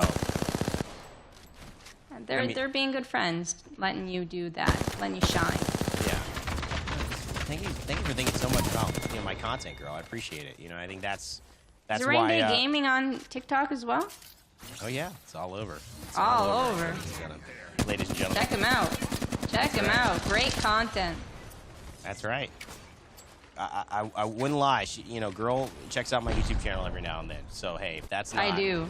If that's not and a I'm vouch, a busy woman. And she's a busy lady. Okay, so if that's not a vouch, I don't know what else is. But Titan's having a good time. Looks like one of those bullets could have hit. Not gonna do it this time around. Oh. How's the jet fuel taste, my friend? Love it, Stevie. Finding the finish and style on the smooth. Make sure you go follow these content creators if they have TTV in their name. Most likely a streamer on a certain platform, whether it be YouTube, Twitch, maybe even Facebook Gaming. As PlayStation also has their socials on every platform that you can watch as well. You can watch these tournaments. You can watch their Apex tournaments or other tournaments through their socials. So make sure you definitely go follow and subscribe on all of the platforms and support everyone. No matter how big and small a creator is, they'd always appreciate that one extra follower. No doubt about that. And some great highlights with some great talent. I mentioned Scott Cole and RG running these broadcasts for Madden. They did one last night. Incredibly talented broadcasters who are, consummate professionals and within not only the Madden scene, but gaming and broadcasts. And, of course, Girl here's been a streamer, hundreds of thousands of followers, and still casting, contributing to the professional scene, the high-level rank scene. And, I'm here. My favorite part. I'm here doing things here and there. But at the end of the day, you're it's still always some here amazing, and there. You're doing amazing things, Rain Day. Amazing things. But really, just a great crew that PlayStation has put together to bring you all of these tournaments. So if you're enjoying this, leave a follow. Consider checking out all the PlayStation channel content, whether it's on YouTube, Facebook, Twitch. Like Girl mentioned, it's a one-stop shop for the good stuff. As we kind of head back into game here, Girl Scrubs, the winners of our last game, they did a fantastic job doing it. So far, so good for them here in game number 5. But I will say the pace of this game has definitely been aggressive. That's how I describe it. Sometimes your parents might not know what YouTube or Twitch is, and you constantly see them messaging on Facebook. Well, hey, if you're competing in these tournaments and you want your family to come watch, there are multiple different channels that they could watch you from. PlayStation's got it all. D-Pro going down, though, to the Spitfire. Scrubs, 5 scaries, going down to 1 HP. Are they going to get the trade? They're doing a massive amount of damage. 5's going to be out of the fight for a little while. Going to pop that shield battery. Toasty Ninja, eyes on the prize. Nice shots coming in from them. Oh, locked onto his teammate for a moment. Sometimes in the heat of things, it can happen. Ultimate Lovers Trio, D-Pro falling. It doesn't necessarily mean the end of them, but we do know that team can get up and down.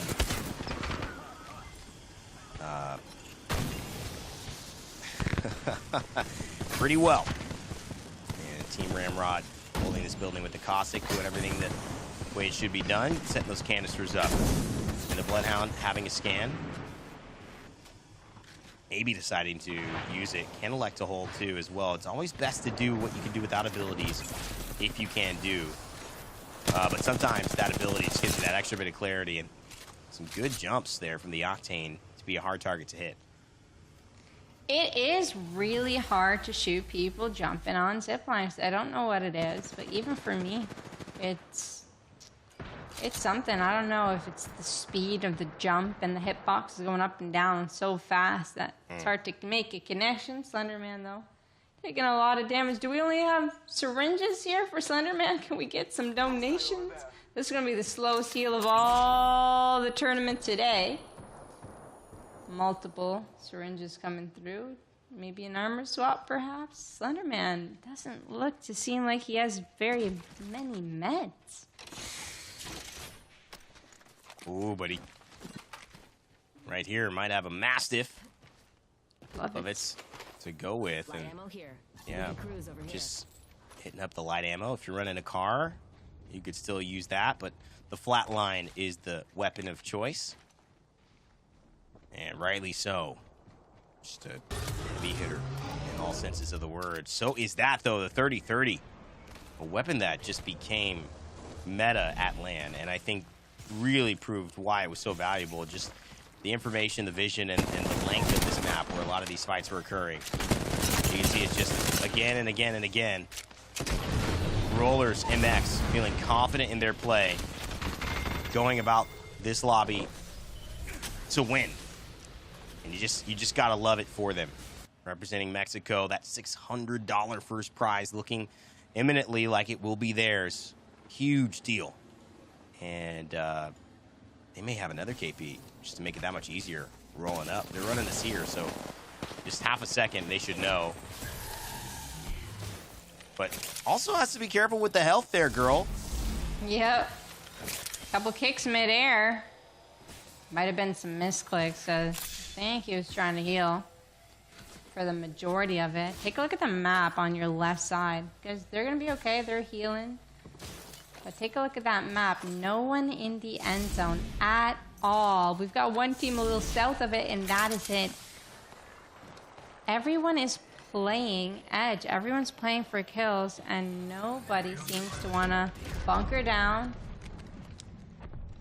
and play for that end zone until late. Got Lovett. Gonna make this rotation. Mastiff flatline. Very great. Math. This team has done exceptionally well throughout this whole entire tournament. 8 squads left. And they're gonna make that rotation from west to east. Maybe gonna go around, maybe gonna do a Valk skyward dive. That could work really well right now if they decide to do it. I will say this is a big, big moment. Because the uphill battle that can occur if you are late to this party, it is almost unwinnable. And you gotta hope that somebody else makes mistakes. Right now, fighting for position is Crowned. They won our last game, where they were actually really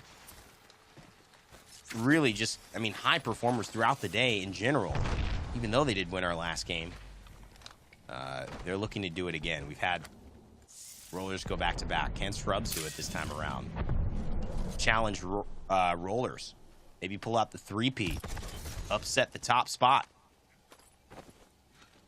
That'll be tough. Backpack here. It will be, but doable. They've got 5 kills at least under their belt. Yeah. Good positioning as well, and a lot of loot, so couldn't go any better as of now. This position. 30 seconds left. Everyone's playing a little bit slow now. Everyone's settling down. As we were talking about, they're on the edge, but now they've made the rotation. It's time to settle down, relax, and see what they can acquire from here on out. Legion of Doom, they're trying to make into our top 10. Not having a great day, but hey, make it into top 2. Make it up there. You get a lot of placement points, and maybe hit up a third party and get a few kill points as well. It's in the cards. Dinosaur though, out of the deck. What do you call that in Yu-Gi-Oh? Where top card or what? No, the cards that died. Oh, well, not in Yu-Gi-Oh! In Magic, isn't that the graveyard? Yeah, and then you go, it's the same thing. Yep. Dinosaur in the graveyard. Unfortunate. That's a good one, actually. I kind of like that. I wasn't a big Magic fan. Played a little bit of it, though. Kind of got I into did it. too. I still found some of my old Magic cards from when I had it. My parents actually had a lot of stuff in storage. At my grandma, she moved pretty recently, and so we got a bunch of stuff back. Got my old back-to-back national championship soccer ring. Got some cool clothes and memorabilia. Also got back my Magic cards. So, hey, it's a busy day. What kind of deck did you have? Oh, starter decks, a bunch. Oh, yeah. Yeah. I didn't really get into building a deck. That's where I get a little too lazy for these games. If I'm going to do it, I want to do it right, and I know if I'm going to consider every single possibility, and that's just way too much time. And like we mentioned, we're both busy people. True that. I had a aggro goblin deck, so very offensive, aggressive. Spawn a bunch of goblins. That's the only deck I ever owned, though. So. Oh, really? Yeah. But hey, you know, it's clear. You know what you're trying to do. I actually kind of like that, too. I think it's very important when you talk about gaming. There's a lot of parallels in that and Apex and just in general competitive play. Sometimes just having an idea of what you want to do and knowing what you want to do. And card games so simple because you just have that deck. But, you know, we forget in FPS that these squads are built to do something. And trying to put yourself in situations like that as much as possible is key. And a lot of teams, you know, they can go with the flow. They can take fights. They can get distracted by what's in front of them. But you got to keep your mind on the fact that, hey, we're running this caustic, Gibby, you know, crypto. We got to sit here. We can't be out. You know, these types of ideas sometimes do make a difference. And, you know, in the heat of battle, it's easy to forget. We got to play to our strengths. We do, and Rollers MX are playing to their strengths as they're an aggressive bunch. Just like I wish I was. Chuahiado, you know that's two words. Your godson. Yep. Your godson. Chuahiado. Chuahiado. Did I do it right? Yep. Almost feels like you're a native speaker right there. I'm sure they would be proud as well. And there's nothing but love from us and everyone watching. We love to see these competitors. We love to see the North American representation all across North America for what it's worth. And Rollers MX certainly doing Mexico and NA proud here. A performance to rival some of the best that we've seen. Can they just put together a full tournament? Looks that way. 4 squads left. They are top 4. Going up against Scrubs, though. Maybe the only other team that has a better story in the last few games in the tournament than them. Or at least can be on par, because that's another kill. They held the building before. They seem to be very clear what their strengths are. Let's get into a good spot, and let's stay there. But they are going to have to move. Okay, so how that ends up transpiring is going to be the key. How do they play that one? Especially when they have to aggress into an area that is controlled right now by Rollers MX. That'll be the difficulty. They'll see if they can be up for the challenge. Yeah, Rollers MX are in end zone, but hey, could there be a factor where they're there a little bit too early? Or maybe they're at just the right time. Chunky going down. 3 squads remaining. 3, 3, 2. Yep. So it will be that 3v3v2. How does that duo come into the mix as well? Who are they going to pounce on? As they also have to move just a little bit, but enough to put them out of safety. So they're going to have to figure out which team they want to fight up against. Well, yeah, they're the ones in the middle, Rollers MX. So Silent Claw and Pity, even though they've got to move first, seem like they're going to be taking advantage of the fact that what in the did I just? No, they did not. Just do what I think. Did they just gravity cannon themselves off the map? Maybe they tried tap strafing. What? And all 3 of them failed. I'm not 100% sure what that was, to be honest. But here we go. Mimo with the ultimate and the Arcstar. First Arcstar is going to miss. Second Arcstar, not going to hit. But hey, we've got Mercenary going in and finishing up the job. This is an easy win for Rollers MX, and I'm not 100% sure why. Well, let's tell the story at least the way it needs to be told now. Rollers MX take 3, and they have a chance to take 4 today by finishing it off. This has certainly secured a first-place finish for Rollers MX from Mexico. And a big, big shout-out to all of them. They have played phenomenally throughout the day, but what happened to put them there in Game 5? I can't tell you. And I'm not sure I want to tell you after seeing what that was. I'm going to say failed tap strafing. I'm going to go with that for 5 points. I'm going to go with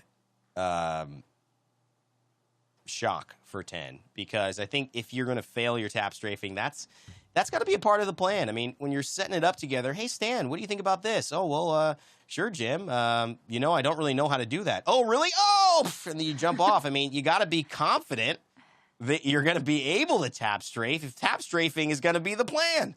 It's like, let's go swim for our escape away from this dangerous situation. Cool, but I can sometimes swim and sometimes not. Okay, well, maybe let's look at a different opportunity there. Who knows? We got to see the replay. Having a little humor with it because, again, this is a team we've been following. They won last game so well. Srubs. Gravity Cannon was the end of them, but it was not the beginning. TPT was definitely my storyline going into this girl, but it wouldn't be a big one as they would get dropped a little early, and it would all be about Rollers MX and Srubs kind of heading to a duel that would never take place. Look at the fights that got them into the top 3. You think, hey, we're going to fight this out at the end, but they ended up opting not to. Take a look at this. Maybe it was a decision, too. I mean, can't understand what denying that was. KP? Denying those points? Yeah, but for what reason, though? To me, I mean, is that a better strategy than fighting? I can't really understand the logic behind it, but maybe there's something I don't see. Either way, Rollers in Rollers the best MX. position. Yeah, but I mean, I don't know. It's really hard to say that Not was even a strategy. Einstein can figure it out, folks. Not even Einstein. Not even Isaac Newton could have solved the laws that made this make sense. At least not to me. But I'm happy to hear from it. I'm happy to hear about it. And maybe in the chat they'll show up and let us know what they were thinking. Maybe it was an accident. Maybe it was just a funny moment that they were looking to create on stream. Either way, to Ahihado, kill leader with 8 kills, girl. And what I like about this team is they're so efficient. Look at that. Only 1,600 damage leading the charge, but more than 5 kills to every single player's name. Oh, yeah. They must have been in a few third parties as well throughout this game. And they killed a couple duos. For sure. That is a lot of kills, though. They're going to be putting themselves up in an even bigger lead. Now I don't think it's possible to surpass them. I think we're at the point of no return. They might be taking one home tonight. Oh, we're at the point of no return. That is for sure. In more ways than one. Especially if you're talking gravity cannons and you're talking Srubs. They definitely could not return. And they found that out the hard way. No heat shields? Yeah, I don't know. Maybe they thought they had some heat shields, right? Maybe they thought they could make a play. Either way, it would be Rollers MX who would take their 3rd of the day. And, so in all fairness, it probably would have ended up that way anyways. Because of the fact that they had, maybe the better position. They had rotated early.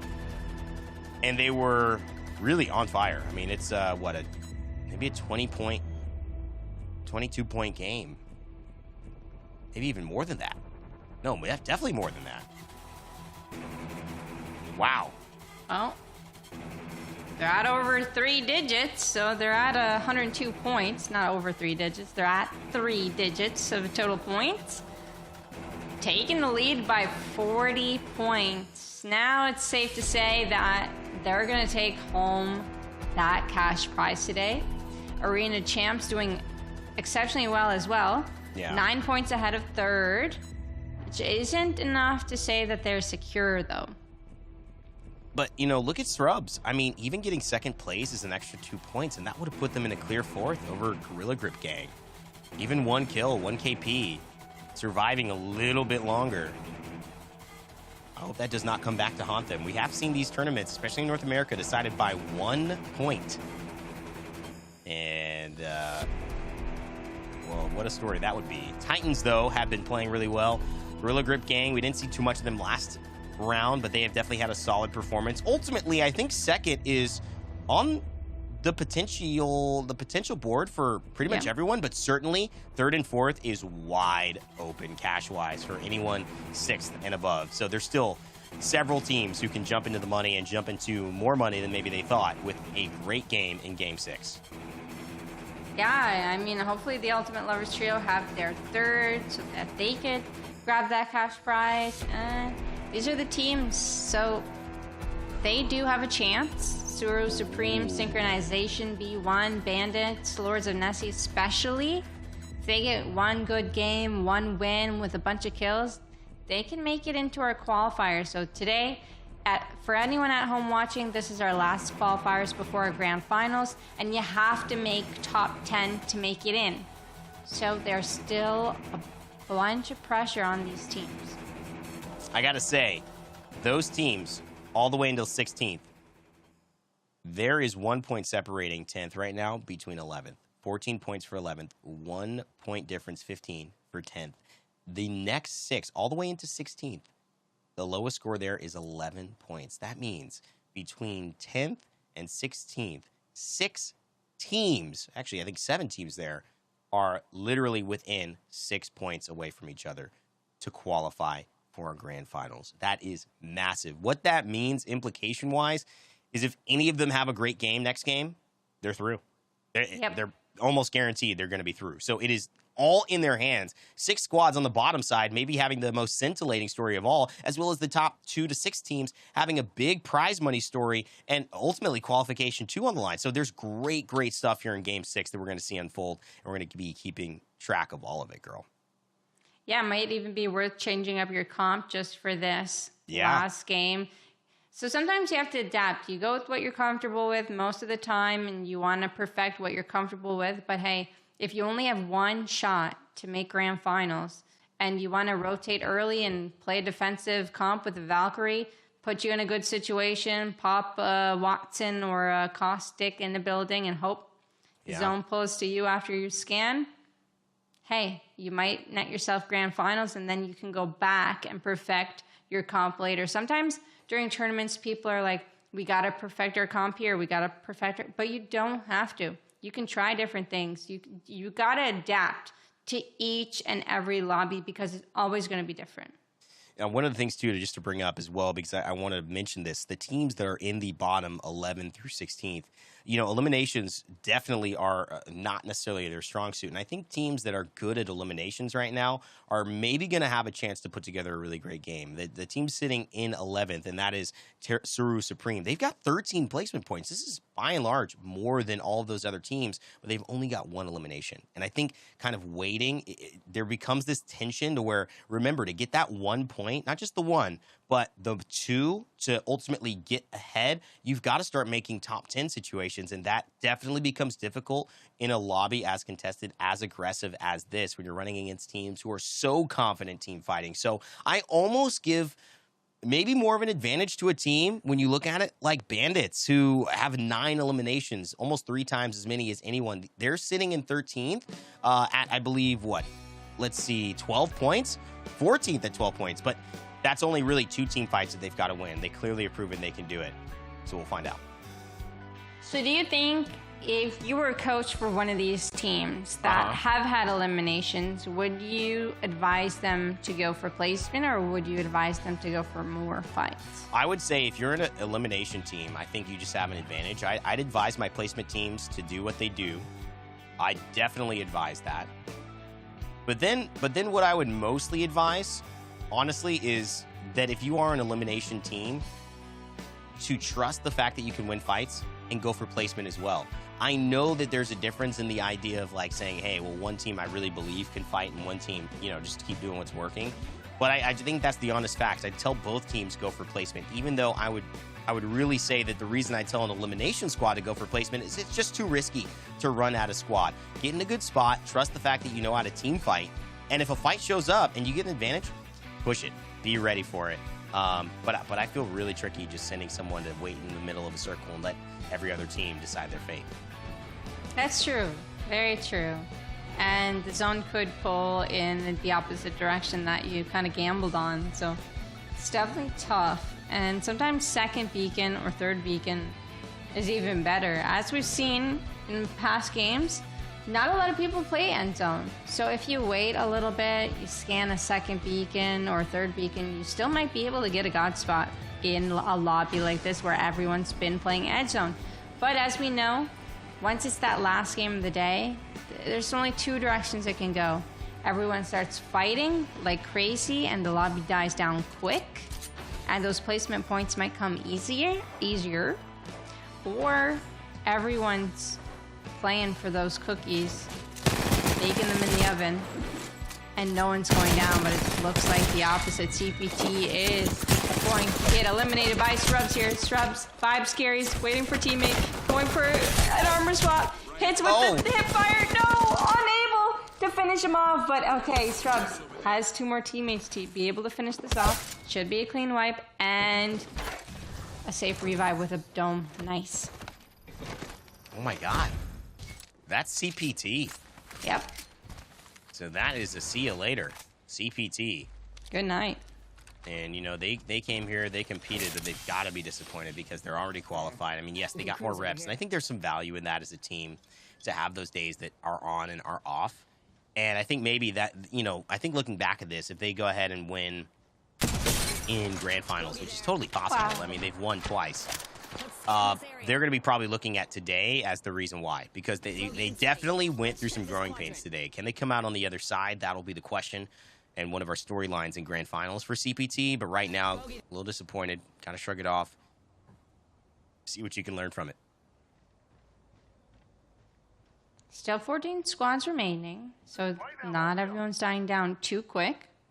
Nice to see. Smooth hitting some massive far sentinel shots. It's probably going to go for this one as well if he can get the connect, but charge rifle versus sentinel, that's a hard one for a trade-off this far. Charge rifle used to win actually, but now that the charge rifle doesn't do as much damage from very far away, hey, are you glad that they nerfed that charge rifle, or do you want it to be reverted? You know, I always get a little sad at the nerfs. You know, I like fun things, but I think, you know, I'm also not one to complain. I'm one to use what's there, right? I think that's kind of the idea that I've always presented. You know, if it's around, then you know, that means if you've got it, I've got it. So let's see what I can do with it and what you can do with it. And you know, if I'm truly having a bad time, I think that's different. But with the charge rifle, you can't deny that is a satisfying weapon to use. I mean, when you're hitting but look at this, Shrubs. Nothing satisfying. Get taken down here.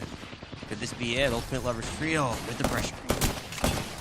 Very nice shots coming in from behind. Toasty Ninja taking down Anakin. That is exactly what they needed. Very good initial damage coming in from Toasty Ninja as well. Taking down D-Pro.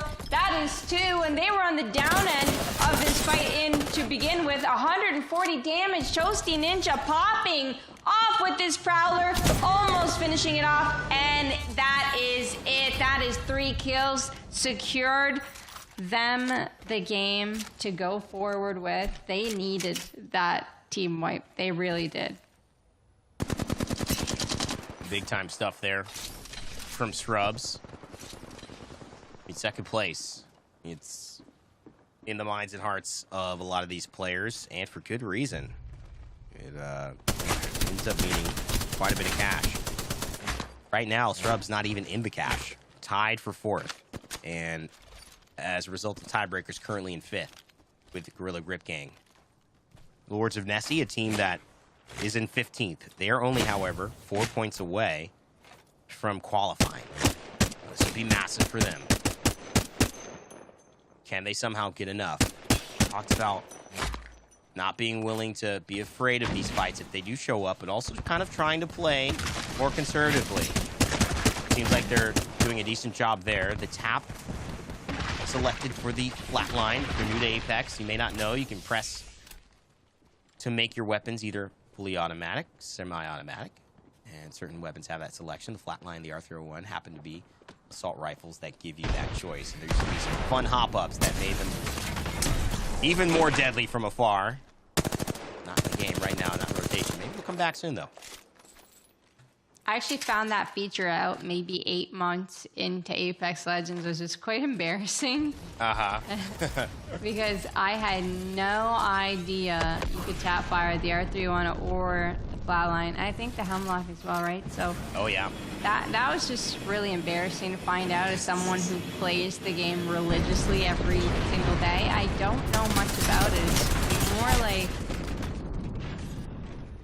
I just play it as a vibe and not and strategically as well. But one clip playing this strategically, doing a massive amount of damage on the stairs, popping those gas traps is really important. But it actually got canceled out. ATT Shadow taking one clip down. This is not looking good. NJL is going to go down, and that is it for them on our final game. A moment here from ATT Shadow. And that, yes, will be them out in terms of one clip. What does that mean? It means B1, who were 13 points in 13th, just picked up another 3. Girl, that means if things have stayed the same with Legion of Doom at 15, they are already qualified. They are in that 10th spot, and they just have to hold on to it. So now placement may be the play. But at the end of the day, too, I mean, if you take a fight against that kind of a team, one clip who's clearly in a top 10, who's been playing quite well today, I mean, why not keep it up? True that. Keep it up. Keep up that momentum. If you do find yourselves against one of the top 4, top 5, it could be a little bit dangerous. That's kind of the gist of it. It's like, who are you going to face? Are you going to face a bottom 10 team? Are you going to face a top 3, top 4 team and get wiped very quickly? That's kind of what you got to ask yourself. But if you can win a 3v3 against one of the top 5, top 6, hey, what's stopping you from beating first place? Nothing. I love that thought process, and you got to have confidence. You got to back yourself, and it seems like these teams are doing that more and more. It has been a long day of Apex Legends if you've been watching us, but this is the final game.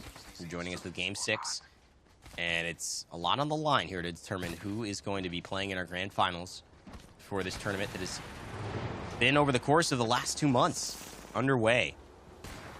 But not only that, I got to give a shout out to these players too that haven't just had to do our online broadcasts, have had to, you know, be resourceful and have initiative to go to compete.playstation.com to sign up for these tournaments, and then to play the qualifier to get into this broadcast, to get into our Slay Days. They had to play an entire another tournament before coming here. So there's something special about what they've done, and there is something exciting about the fact that it isn't coming to an end, but it's coming to its finale in just 9 days. So we hope you stay with us. We hope that you enjoy what you're seeing, and also, you know, let us know in the chat what you're liking, and be a part of this community because we are building it and it is growing. That is for sure.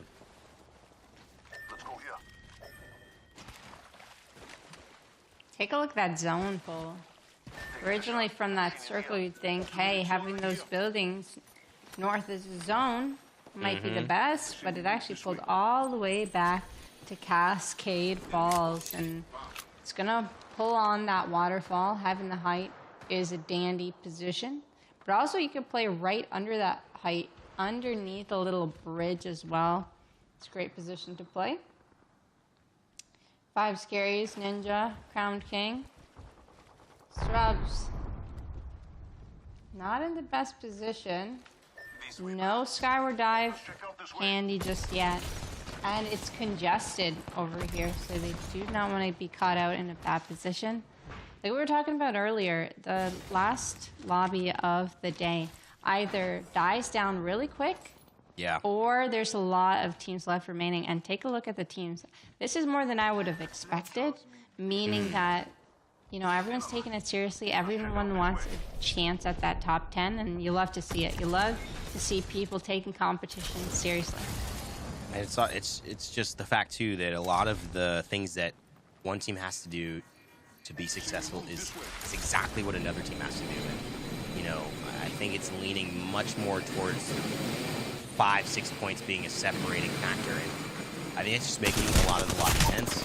I mean, if it was 20 points, right, you'd know you'd have to get out there and get aggressive, girls. Like maybe we're seeing from Synchronization, who want to make things happen on their end. The caustic canister, No. it's doing a lot, but it's not enough. They go up against the second place team, Arena Champs, who look like they are getting closer and closer to continuing to secure that second place finish. This third party will be the difference, though. If they go out now, it's opening the door for a couple of teams. If not, oh, and they take out Tuahihado and Roller MX. But it seems like it might be short-lived. British, you did well. Oh, staying alive there, too. That's really important. Sky Wow. is going to go off. Are we going to get shot in the sky? That's the biggest question of all time right now, because British Pie is currently at 1 HP. British is going to fly away as far as they possibly can. And you could tell that was the second place team. They were in a 2v3 situation. British Pie taking one down almost immediately and wasn't even at full HP. So it was well done by Arena Champs. They tried their best, but unfortunately that first place team came at them and said, hey, you're going to stay second place. I don't even want you to think that you could win next week, okay? I don't even want that in your mind. Yep. But we're going to go back for those banners, which, to be honest, I think is a great idea to do so. Wow, amazing stuff, though. I mean, I'm very impressed with just that last-minute survival. And you know what? That's probably points on the board. That's probably placement. Not that they necessarily need it, because they are out in front in second place quite a bit with, well, I believe 47. No, they've got a little bit more than that. 60 total points. It's not that Titans couldn't catch them, though. And I think that's kind of maybe what's interesting. It's only 9 points away for Titans, who, you know, could make that big jump from that third place into the money in the second place prizing, which is double. I suggest we do some research in this area. Poor Jay. Trying to make this climb. Oh, and this is what I was talking about under the bridge. Yeah, this is the little, it's not much of a bridge, but it's under the waterfall. Yep. Great positioning. They do have a spot they can play underneath as well, if they want to. So it's a couple good positions, good areas. A lot of pros like to play that spot. And it might net them some good placement later on, even a win, potentially. Rollers MX, they're still alive, taking out our second place team. And I think they're banner camping. They're just having a great time staying here on the respawn beacon. British Pie, don't think was able to get the banners. As you can see, British Pie sitting in lonely in that corner there. Feel a little bit bad for them, but they are still alive. Like you said, picking up those placements can be really important. And that is all you need. I mean, it could turn on the drop of a hat. What will we see here? 10 squads left. That is it. Just incredible. And you just love to, I think, see, in my opinion, the way that these teams adjust, and they adjust without much of a worry. They adjust without much complaint, and they just roll with it. And they have showed up again and again and again all tournament long. It has made this game as intense as possible, even though we have a pretty clear first place in Rollers MX. Everything else is undecided.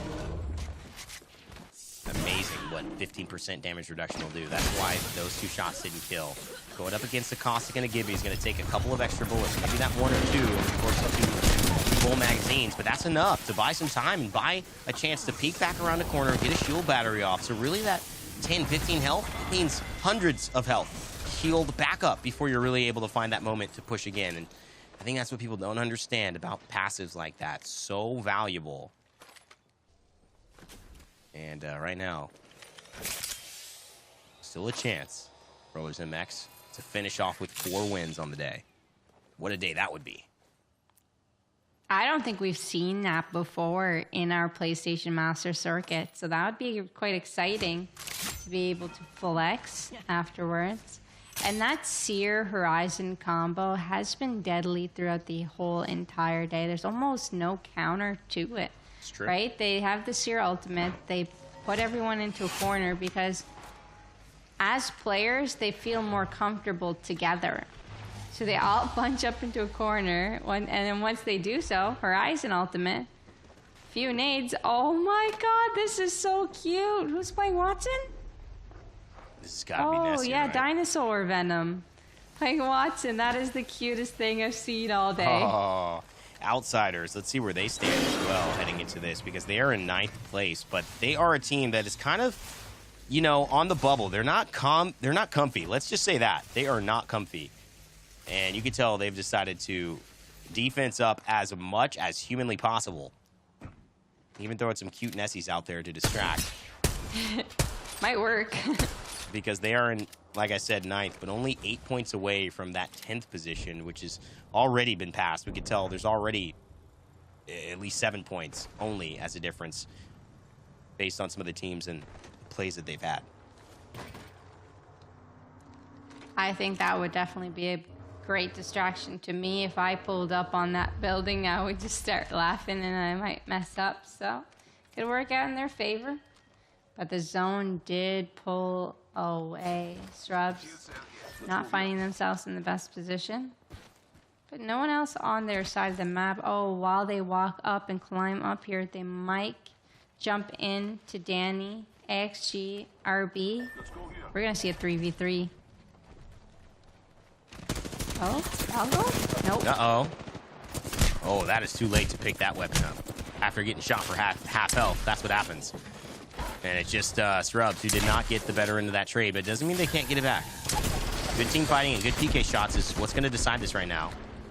And the bubble getting thrown on top. Ooh, and there's an Arc Star. Oh my god, that's enough. Look at that. Beautifully timed play. AXG in trouble. And they've got one down. They've got two. I think there's just one more.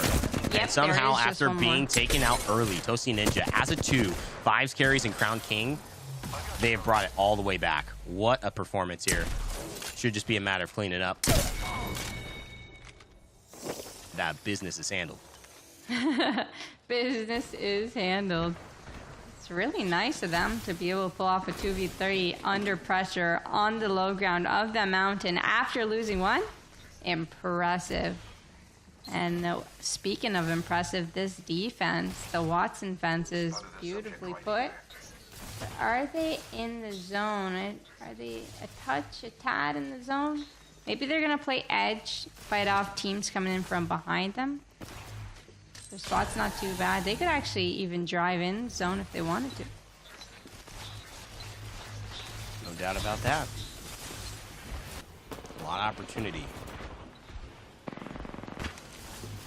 What with it? Outsiders trying to fend off against everyone outside who is looking to get involved.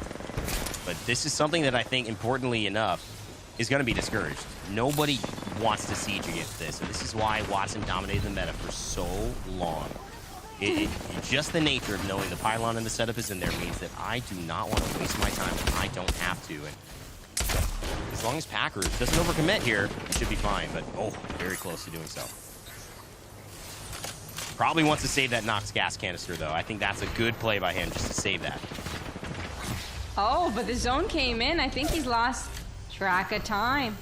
Oh, He my. does manage to get this battery off. But I don't think they can pull off any of their ultimates here. They're stuck in a corner. no. Last one remaining. Now it's 3 staring at Packers just in that corner. This is going to be tough. Is it enough? Will another team fall? Will they just survive that extra placement point? Could that be the difference between qualifying or not? Keep your eye on the right-hand side. No, they can't do it. It is Rollers MX playing spoilers. 6th place is all that 3 Packers points. and Outsiders will get. But that's probably enough. A top 6, a couple of points. I think that's enough for them to maintain their spot, their hold on 9th, maybe 10th. But Legion of Doom, they were 10th. They've got a chance to actually surpass Outsiders if they keep this up. But my God, as a duo squad, That would be incredible. Can we see another duo qualifying to our grand finals, making an opportunity for their trio who maybe isn't here today, maybe had some complications back at home, to join them on the big stage July 28th? That would be phenomenal for them. And Lords of Nessie as well, girl, starting out 15th place, 11 points. They were close to striking 4 points away from being in the position Legion of Doom were. And so if they end up having a game as a full 3 with a pretty good spot here, but having to rotate, they could definitely sign their tickets to the grand finals, but they got to get out of this one. Very nice dome played by them, but unfortunately John wasn't able to take use of a Memo Kasai taking one down. He gets traded off here. Superior J, can they clutch this one out? He's sliding down. He's doing a great job. He actually has a safe position here to throw that way, but no, gets shot from behind, unfortunately. And that is it. And look at this. It's B1 who have found themselves even above Lords of Nessie. They were 3 points away from qualifying, and now they are a top 4 squad. They have all 3 members alive. They are running Pathfinder, girl. Could this be the moment that they clinch the victory? They clinch a spot in grand finals. So much on the line for B1. A win would surely do it. They've got some big squads to fight, though, including our #1 winners of the day in Tuahido and Mercenary and all of the Roller MX crew. Ooh, they take out Silent Doom. That is our duo. They made 4th place. That is 5 placement points. And they've been taken out by the #1 squad of the lobby. But the thing to note is they are a duo. So they are killable. They can be defeated. But they do hold the low ground. 3 squads remaining and 6 players only. By the way, quick shout out to our chat. Throwing some love our way. Love back. We do read the chat. We do appreciate this PlayStation community. And we're so excited to be here. Especially for moments like this. B1. Down, but not out. Come into this 13th, and they know they need 10. They need at least 10. And that gives them a chance. A hope. They've got to go against British Pie, who, can you believe it, is still alive after that daring escape. They're going to push it, but they're going to run against 3 players, just not on the same team. This is incredible. A good rotation there from B1. Will British Pie be able to survive and claim top 2? Will it play spoiler for what B1 are trying to accomplish here? Certainly going to be difficult to fight against 2 Ahijado. Someone's got to make a play. Rollers MX pushing as a 2. Can they do it? A big 92 crack there to Ahijado. Goes right, goes left, and does damage. Either way you throw them. This is why Rollers MX are at the top of the lobby today. And they will not only take 1, they will look to find the rest, but will they run into British Pie first? That's the question. And will somehow B1 have a chance to qualify? This is all going to come down to the wire. Shadow goes down, so they are eliminated. Last team remaining, Rollers MX. They take 4 wins in our final qualifiers today. Beautifully played, winning it as a duo. Unbelievable. I can't believe they won that so flawlessly there. 2 against 3. And what an opportunity for Arena Champs to showcase with British Pie, surviving until 2nd, getting taken out. Now 9 points. They guarantee getting that 2nd place finish, which obviously doubles their prize pool from 3 to 4. I'm just so impressed with them, and British Pie's hiding, and sometimes, you know, it does pay to be a rat, even in the Seer meta. It literally paid today for Arena Champs. Shout-outs to Rollers MX, though, on taking 4 out of 6 games in North America, representing Mexico, bringing new stars to the forefront, giving us that cross-regionality in terms of the experience and the play styles and the aggression. It's just been so fun to watch them, but B1, that's the story, too. From 13th, did they qualify? Did they make the big show? They had a chance to do it. We'll just have to wait and see until we get the scoreboards if they made it. But what a Game 6 it was, girl. It kind of, would you say this went the way you thought it would? Honestly, I don't know what I thought it would. I thought it would be either a bloodbath or a very try-hard end game, and then it was. It was very try-hard. It was very all the teams that wanted to make top 10 trying their absolute heart out to make that top 10, no matter what. Rollers MX coming in here. This was really nice to see our first place team coming in a third party or second place team.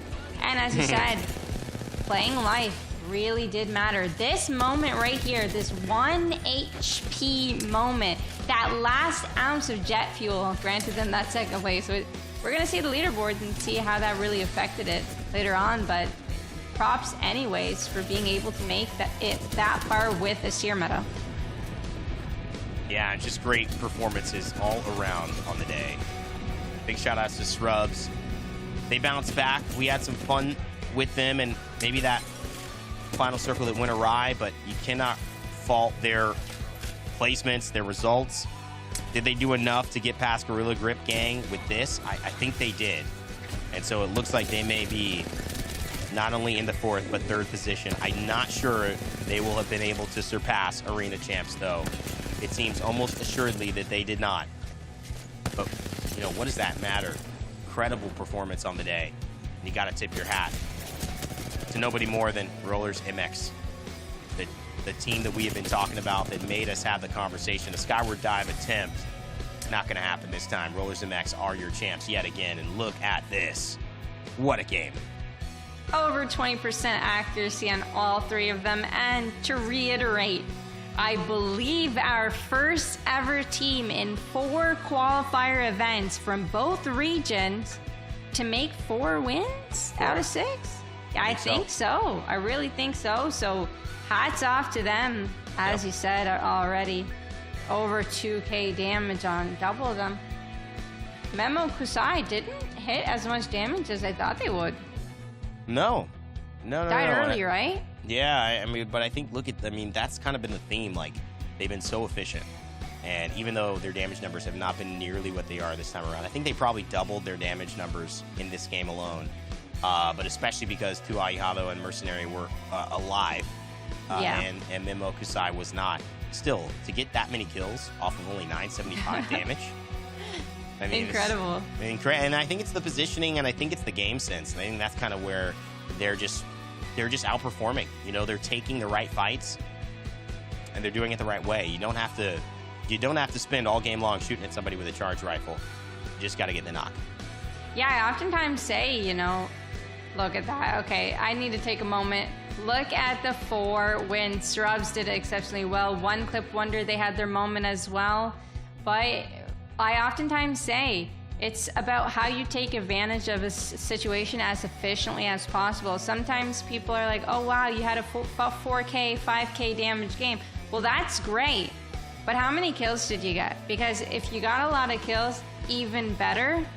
If you didn't get so many, then it just shows like you're hitting your shots, you're poking, but you're not closing the distance fast enough. And being able to do that, like Rollers MX has shown time and time again, that is how Apex Legends should be played. And B1, I gotta say, they made it. They got into 10th. They are gonna be in your grand finals. Exciting stuff for them. They found a way from 13th to bump up enough. And that is a huge, huge accomplishment for them. Titan stays in the running. They were in 3rd, but Scrubs, with that performance, also pushes them out. Gorilla Grip Gang will hang on, but not enough. They will get out of the prizing based on that last one. They've stayed at 48 points, didn't get a single point in that final game. And Arena Champs certainly secured their 2nd place, but it was all Rollers MX. That's where your prizing will go. Our top 10 will find themselves in that grand finals. But, of course, 11 through 19, we appreciate you. We know you came out. You did your absolute best. Tough for Legion of Doom, who we saw have some moments. And as a duo, we're sitting in the qualification. Just couldn't put enough points together. They got 5, I think, which is great. But it just wasn't enough. Yeah, it was hard, you know. Once you have that first place team spot you down, it's tough. It was tough not only for them, but for some of our other teams as well. You want to try and play for placement. You're playing edge, you're playing the right comp, but you're getting rolled down by a team with a Seer, fully wall hacked on ya, and a Horizon Ultimate and a few Arc Stars. It's so hard to counter. Watson really helps with that for the future, because Watson's able to, place that generator, allow you not to get Arc Starred the whole way through. Madden 22 Summer Scrimmage Grand Final, July 26th at 6 p.m. PT. Make sure you tune into that. And again, our Apex Legends Masters Circuit Season 1 Grand Final. All right, this is what everyone qualified for today. July 28th, put that in your calendar, 9 a.m. PT. Get hype. This is it. We're here. We've gone 4 tournaments to get there, and now we finally have our teams. Wow, it has been a journey. It has been a process, but it has been lovely all the way around. And I can't thank Girl enough, but I also just want to make sure that I can't thank our players enough, our team enough, PlayStation tournaments enough. And for those who are excited about what you see here, know this is just the beginning. Stay tuned. Everything happening here with PlayStation tournaments, the Apex Legends Masters Circuit, our grand final on July 28th at 9 a.m. PT start time at compete.playstation.com. There are tournaments supporting your favorite communities in PlayStation, and it is just getting started. My name is Rain Day. This is Girl. It's been a phenomenal broadcast. We appreciate you all. We love you all. Thank you so much for watching, and I cannot wait to see you soon. Never give up, never stop gaming. We'll see you in our grand finals.